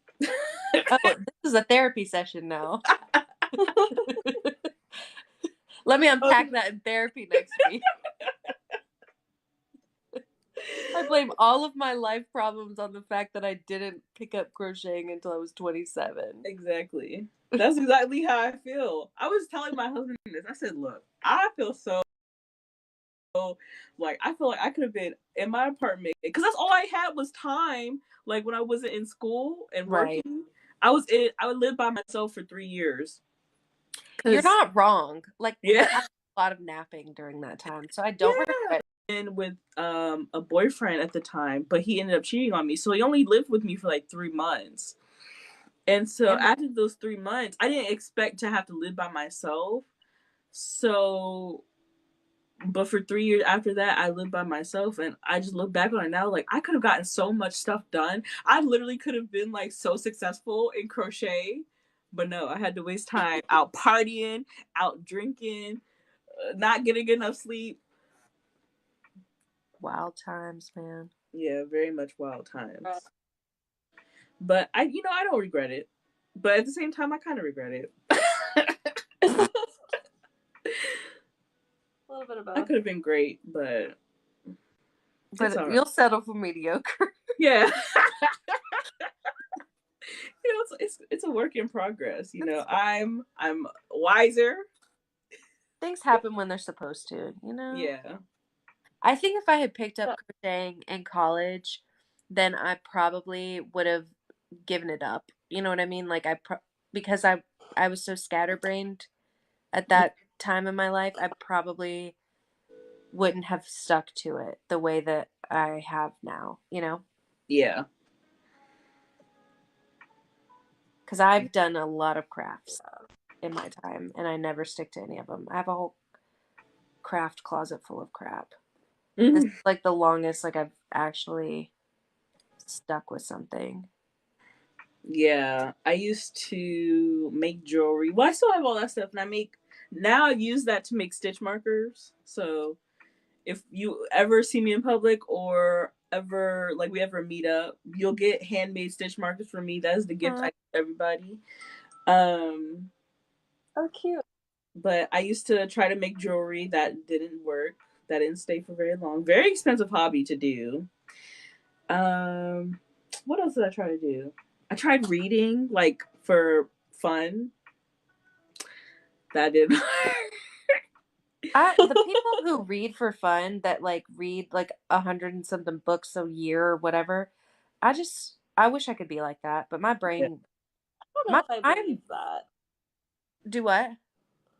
I don't know if I believe that. Like, that's so much reading. I know, but I like somehow have stumbled into like book talk a little bit, and I just see these people who are just like marking off books left and right and can read so quickly, and I'm like, I know I am so smart, like I really am, but like this is a math. The way you said that was like you had to convince yourself. Well, because I am, but I just like I'm not a fast reader. Like this is a logic brain, this is a math brain. She can work problems. She cannot read fast. She takes a minute to process things. Yeah. That's all right. That's all right. Yeah. I listening to books. Yeah, I could listen to a book. You ever do like yeah. Yeah. No problem. I just can't read. I love reading though, because I love like diving into another world or like, you know, somebody else's story. But I also, because you have to like fully be involved in a book and you can't like do other things at the same time as reading, like I can't sit there and read. Probably should just like listen to audiobooks and crochet. That too. Yep. Not read. I used to listen to like true crime podcasts in crochet, but then like I started getting like paranoid, anxious. Yeah, paranoid. Over here, my crochet hook like, don't come at me. I made the mistake of listening to a podcast about a girl that went missing from a small town in Georgia. Mm-hmm. And I know home for you. Huh? That hit home for you, didn't it? It did. Well, especially because my husband's sister's husband, his dad, of the whole case. Oh. Mm-hmm. And so it like really was like real close to home. Brad's family like knew the girl that went missing and stuff when it happened. It happened like years ago, like in the early 2000s, I think. She had been missing for a long time, and then they made a podcast about it because it was an unsolved case, and then during the podcast they ended up solving it after the case had been cold for like 10 years or something. But it made me paranoid because I'm like, I don't think it had been solved yet. And so I felt like paranoid that like I was listening to it and like I was somehow gonna know the person that like did it, even though I'm not from that. I don't know anybody. I don't know anybody, you know what I mean? But it made I would probably like hyperventilate if I knew somebody who murdered somebody else. Ugh, I know. That like give me the heebie-jeebies. Yeah, so I'm like I can't do that either. But speaking of, did y'all hear about the little kid who shot? Yeah. I feel like I've about that. Why did that happen in my hometown though? It happened in your hometown? Yes, it Yeah. happened in Newport News, which is 30 minutes away from here, and that's where all my family is. My sister's kids would be going to that school if they were in school. And so I'm like, yeah, no, I'm definitely, because in the area that we live in, do a test or whatever. Right. But now there's been like active school shootings in our area, and I'm just like, oh my gosh, it's just solidifying more and more every day that we're gonna have to homeschool our child. I'm right there with you, because there's like a part of me that like I don't want to homeschool my child because I want her to have like a regular experience, but it's also like terrifying thinking about all of that. And like I don't live anywhere near there, but like it just affected me emotionally to where like I kept Amia home from daycare for like days after that, because I was just like, I cannot like imagine going to like drop her off right now. And I don't know, just like the thought that people can do that just messes me up to where Yeah. I'm with you. It makes me want to homeschool. It like emotionally affected me for weeks after that, and I went to a church event where like these people were like, I don't know, I'm kind of a little bit sassy when it comes to church, but um like they were like praying for like, bring wholesome music to our town, and I was like, this is what we're praying for right now? Like, children literally died last week. Like, I don't know, that's not my priorities, I guess. Yeah. Where I was just like, this feels out of touch. And anyways, but I'm with you. I kind of feel like I may end up keeping Amia home. I don't know though, because another part of me is like, it can literally happen anywhere. So Yeah. what am I supposed to like never leave my house? I don't know. Yeah. We can't be scared, but we just gotta be prepared. Yeah, Yeah. really sad. I did know a girl that was homeschooled, and they had like a group that she would meet up with every so often of homeschooled kids. So you do get like a good mix of being with people and staying at home. That's true. I went to church with a lot of kids that were homeschooled growing up, and they did that. I don't know if it really helped them that much. In this specific scenario, I don't know if it helped them that much because they were all weird and they were like, rubbing off on each other. But I think homeschooling, because the increase in school shootings and stuff, I think you're gonna see more and more kids probably homeschooled. And like now with like virtual learning, like there's not that virtual learning is as good as being in the classroom, but it's you can learn from home. Yeah. Especially in like more of a high school age. Yeah. Yeah. So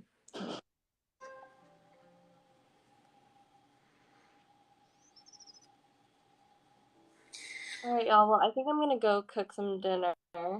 But I'm glad I got to catch a little bit of your live. Yes. Thank you for joining. All right. Yeah, of course.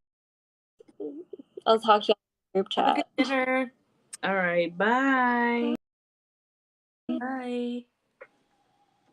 Right.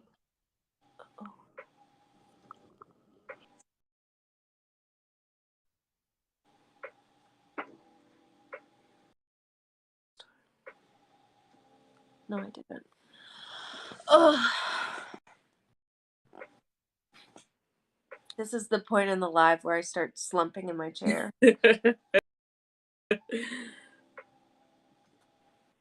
Oh man. So the the sweater, the corner to corner sweater checkerboard join as you go sweater that you're making. How is that coming along? I haven't worked on it in a while, so like that's been my top priority lately. But I also need to get this pattern test done, so I think I'm just gonna have to wait until I'm done with this pattern test to like really focus on that sweater. Yeah, this pattern test just took up all my crochet time. Yeah. But it's okay. I think I honestly think after you get past the second thing of stripes, it goes by a lot faster. Yeah. Cause I swear, I feel like I was doing that swatch for like 3 days. I think once you get like the hang of it, but it's still even after you get the hang of it, it's still like it takes like an hour to do, or at least an hour to do like 10 rows, if not more than an hour. It takes a while. Uh-oh. Okay. I need to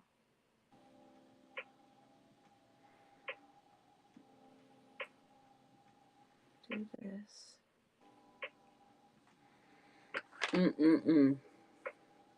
I have not been keeping track of my like counts on these decreases.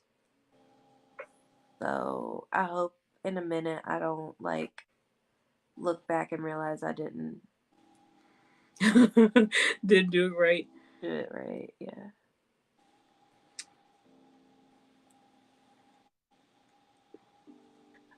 I am like a person though that like avoids frogging at all costs. Me too.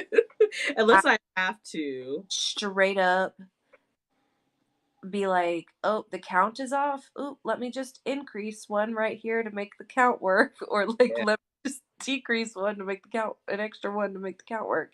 Yes. Because like I'm not gonna go back and rip out rows because the count is off by 1 or 2.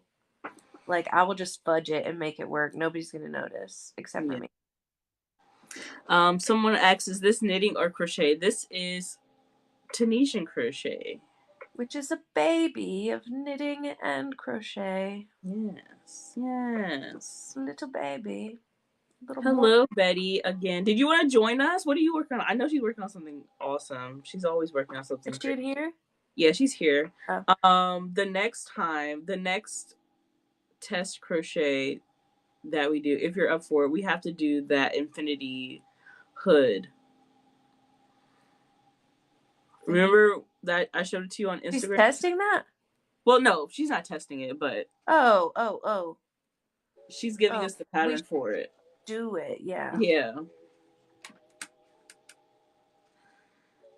But of course, once we finish all of this test and anything else, I really want to get my whips down because I feel like this is the most whips I've ever had in a very long time.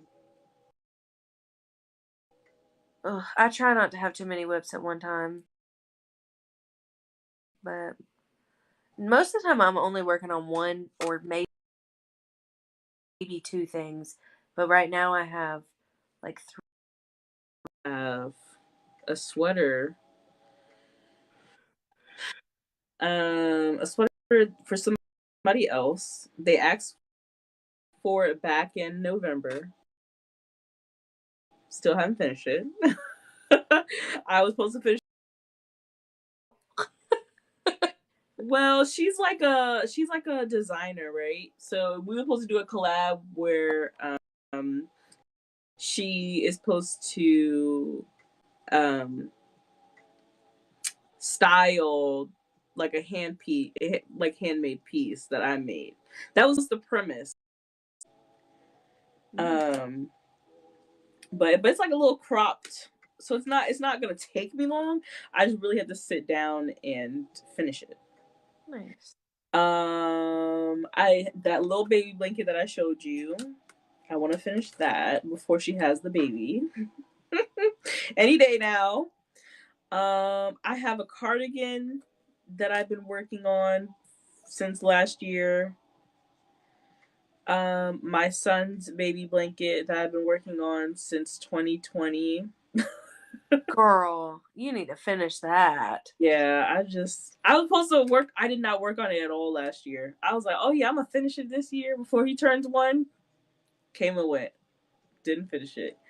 What else? I'm gonna finish it though. I want to finish it by.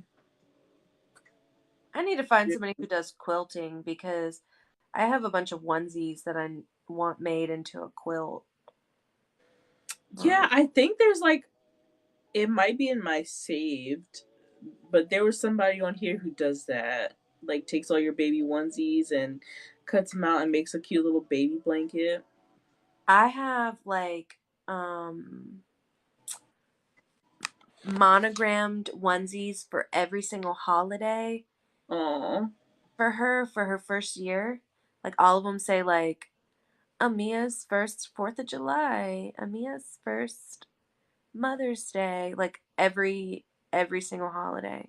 Cute. Because my mother-in-law, she monograms clothes. So she just did all of it for me.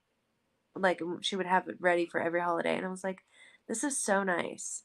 And now I have all of them and I'm like, I can't get rid of these. These need to be because otherwise they're just going to sit in a box forever, but I want to look at them. They're so pretty. My husband said big fans. He's a big fan of us. Thank you. Aww. So sweet. I know he's more of a fan of me than you. Oh. I'm just kidding. He's like, I don't know you. No, I mean, I talk about you and Betty all the time, so. Literally. That's nice. That's really nice. We love you, Leia. So thank you. I love you too. My husband doesn't even have a TikTok. I wish he did. I wish he was watching us in the bedroom, but he's not. Wait, are you in the kitchen, babe? No, he's not. Okay. He already went to bed. I don't know where I'm at. Wait. Well, okay. Main color. Tunisian. Decreased. Okay.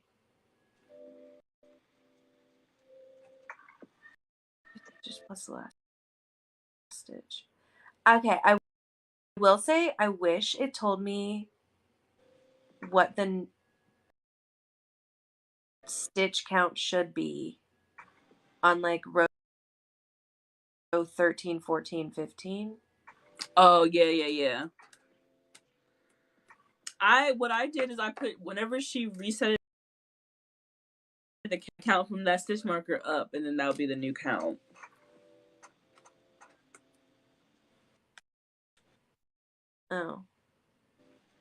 Oh, no. I'm talking about the number of row 4, 69, 74, the number of stitches that should have been in this. Uh-huh. But like down here on like row 13 and row 14, where you're also decreasing, it doesn't, I don't know why I'm showing you this. Yeah, I can't see that. Let me see. In row, oh, maybe I shouldn't be showing the Yeah, you shouldn't. My bad.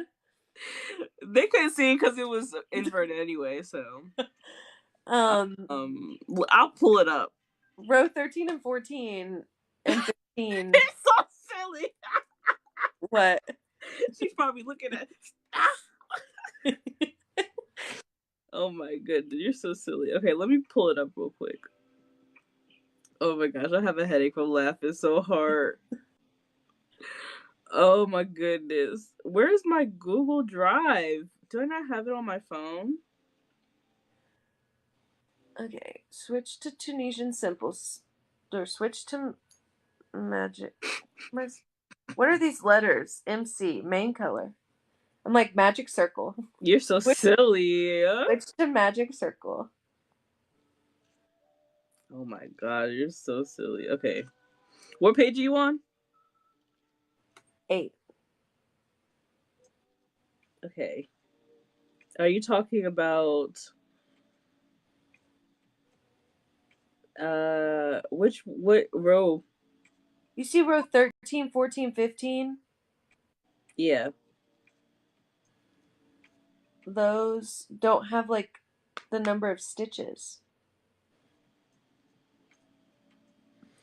Oh, okay. I see what you're saying, because the next time she talks about the stitch count is that row 18 or what? yeah. Yeah, I don't know why she left out the stitch counts there.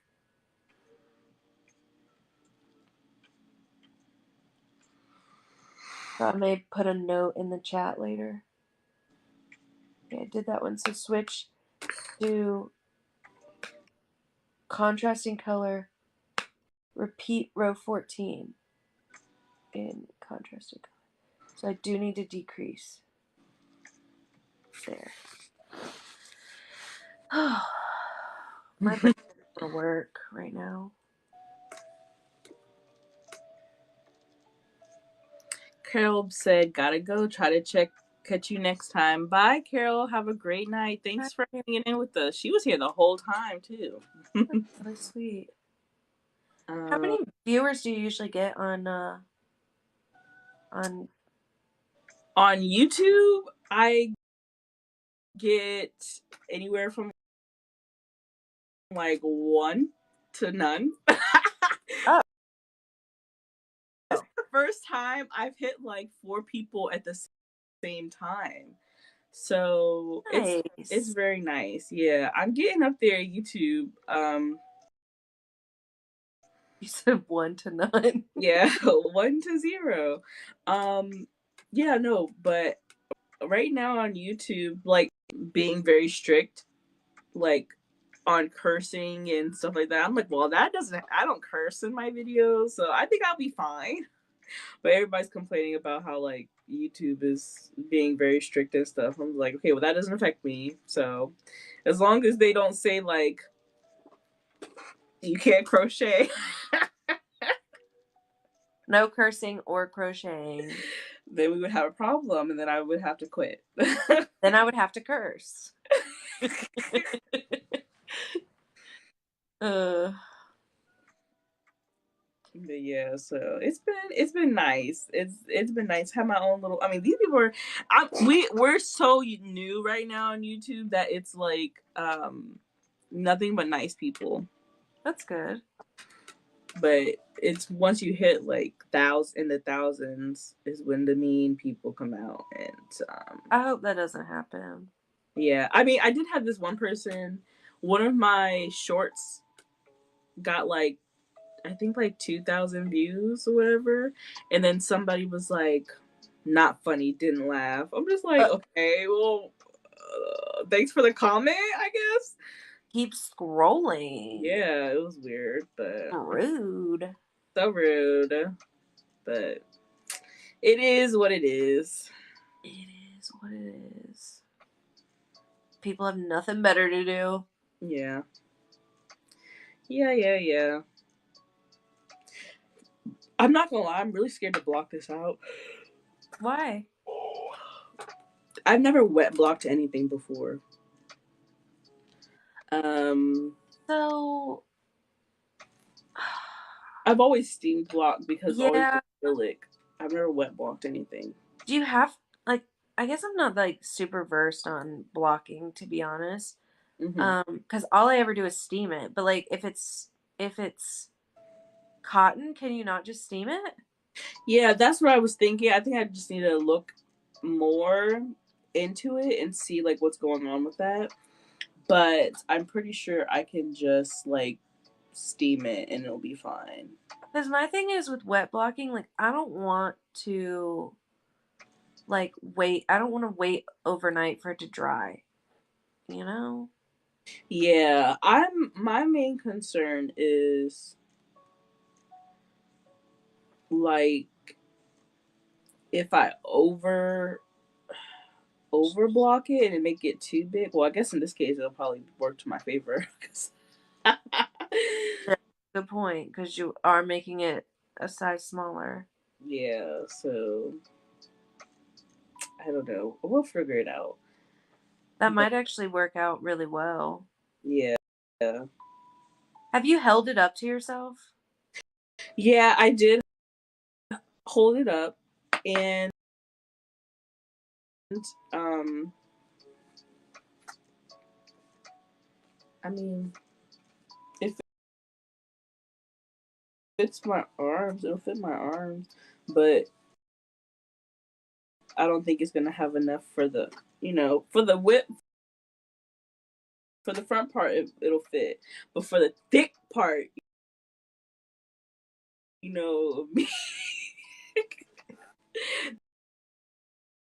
that's why we're gonna add the corset inside. For the mom belly. Yeah, for the mom belly.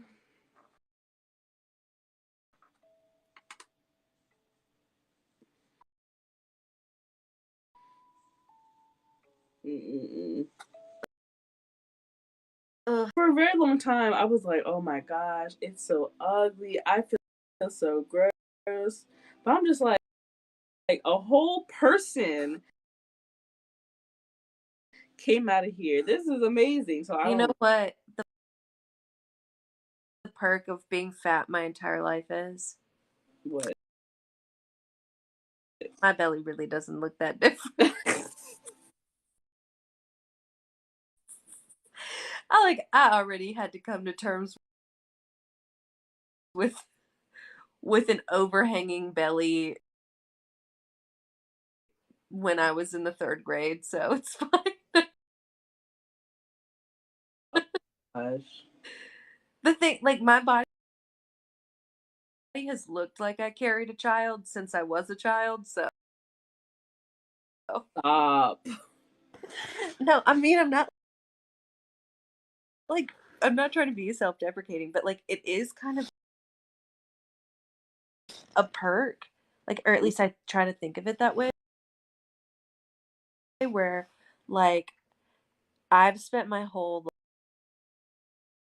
life in this body, like looking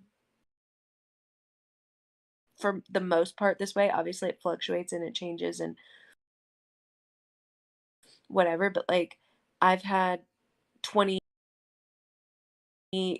years to like come to terms with that, and I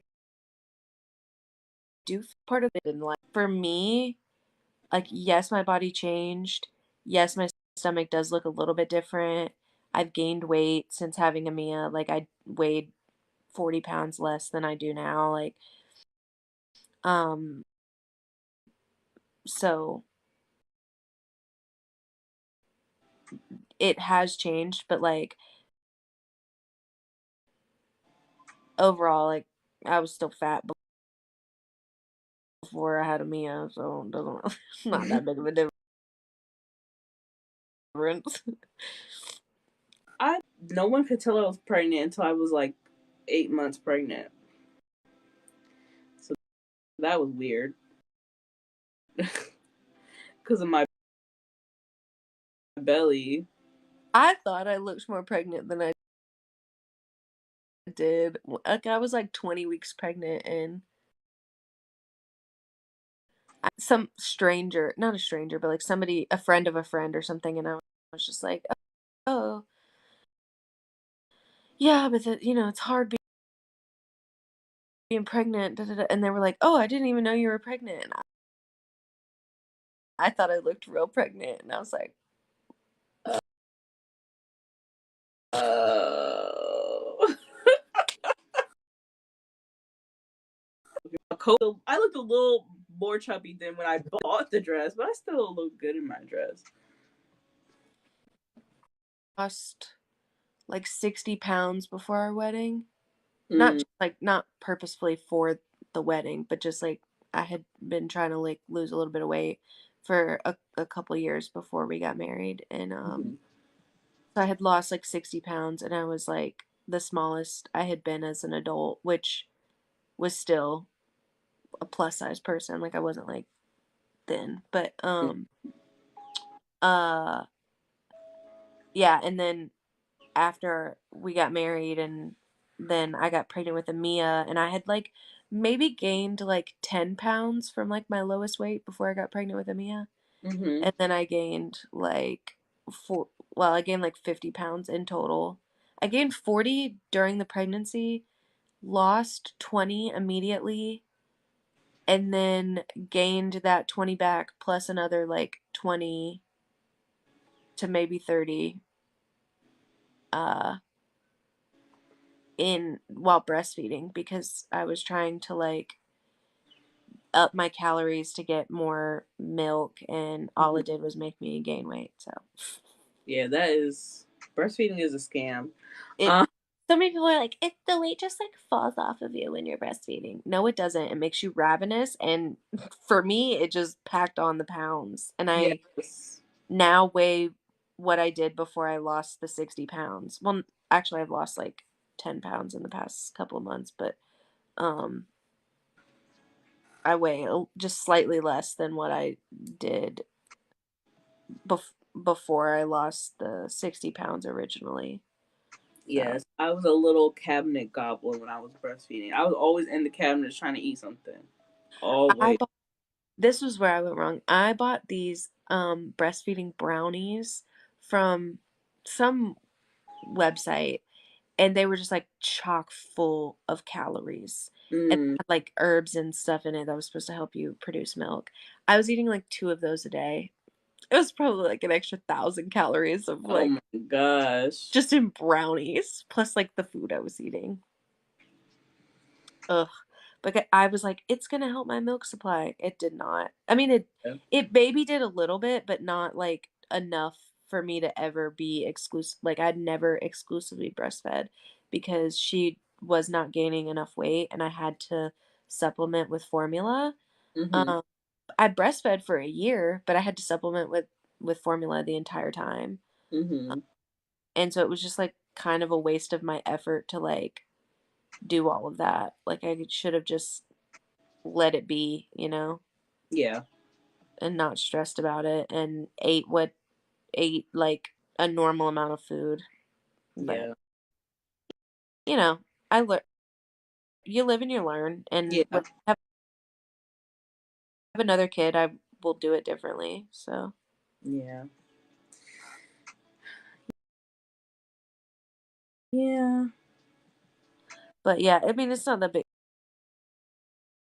To me, it's like not that big of a deal that like I gained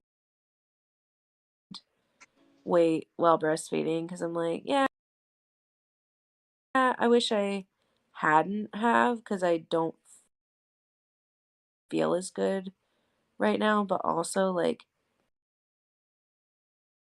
it is what it is. Like it's I've just like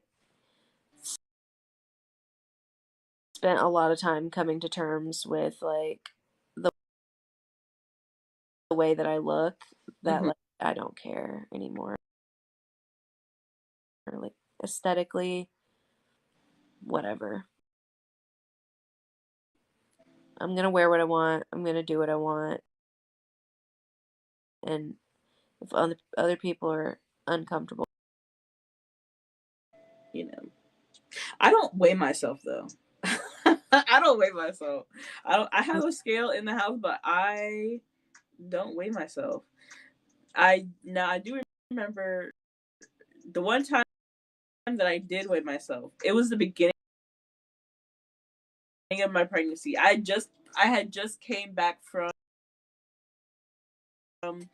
the OB, and then like 3 months later I was pregnant, so I came back. And the lady, the doctor, do you know you gained 12 pounds since the last time you were here 3 months ago? She's like, what are you eating? I was like, oh. And so you the can way look I back. would have gone to find a new doctor, But the thing is, she wasn't my regular doctor, so it was like my doctor who I normally see doesn't say stuff like that. This doctor was super skinny, literally looked like a skeleton. I'm just like, that's not healthy either. But I would have she, said, know that did you know that I'm pregnant right now, and I will literally bite your head off if you talk to me like that again? Bro, it was so crazy. So I look back at my charts, right?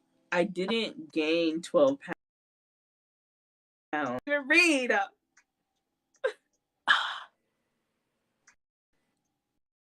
I am flabbergasted. Not only were you mean, but you were wrong. You were loud. I see and hear a lot of people talk about how like they've had negative experiences as a plus size person at the doctor, and I had never had that before. Yeah. Like I didn't really experience like doctors like fat shaming me when I went in for appointments. But it was like always a fear of mine when I got pregnant that would happen to me, because I'd heard like stories of people I had heard stories of people like going to their OB and their OB like fat shaming them or telling them that like they you know had to lose weight while they were pregnant or whatever, you know. And so I was worried about that, and I started going to my OB, and I told Brad like at one of my first appointments, I was like, if that happens, like I need you to back me up, because I will have a lot of words, but I think I'll also just be like crying, that like I'll probably need you to talk for me a little bit, like and back me up in that. And he's like, oh no, I will light someone on fire if they say that to you, basically. And so anyways, it never happened at my OB, like at is, and then the other midwife in the office moved to a different office here, like to a different OB office here. And so I was like, well, I think, you know, other midwife, let's call her, let's say her name is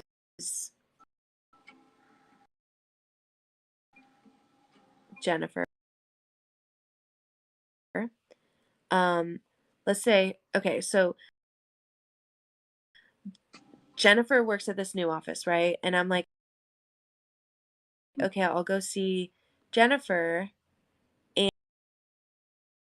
And since, you know, I know I'd like to get an appointment here. I used to see Jennifer when she worked at this other office.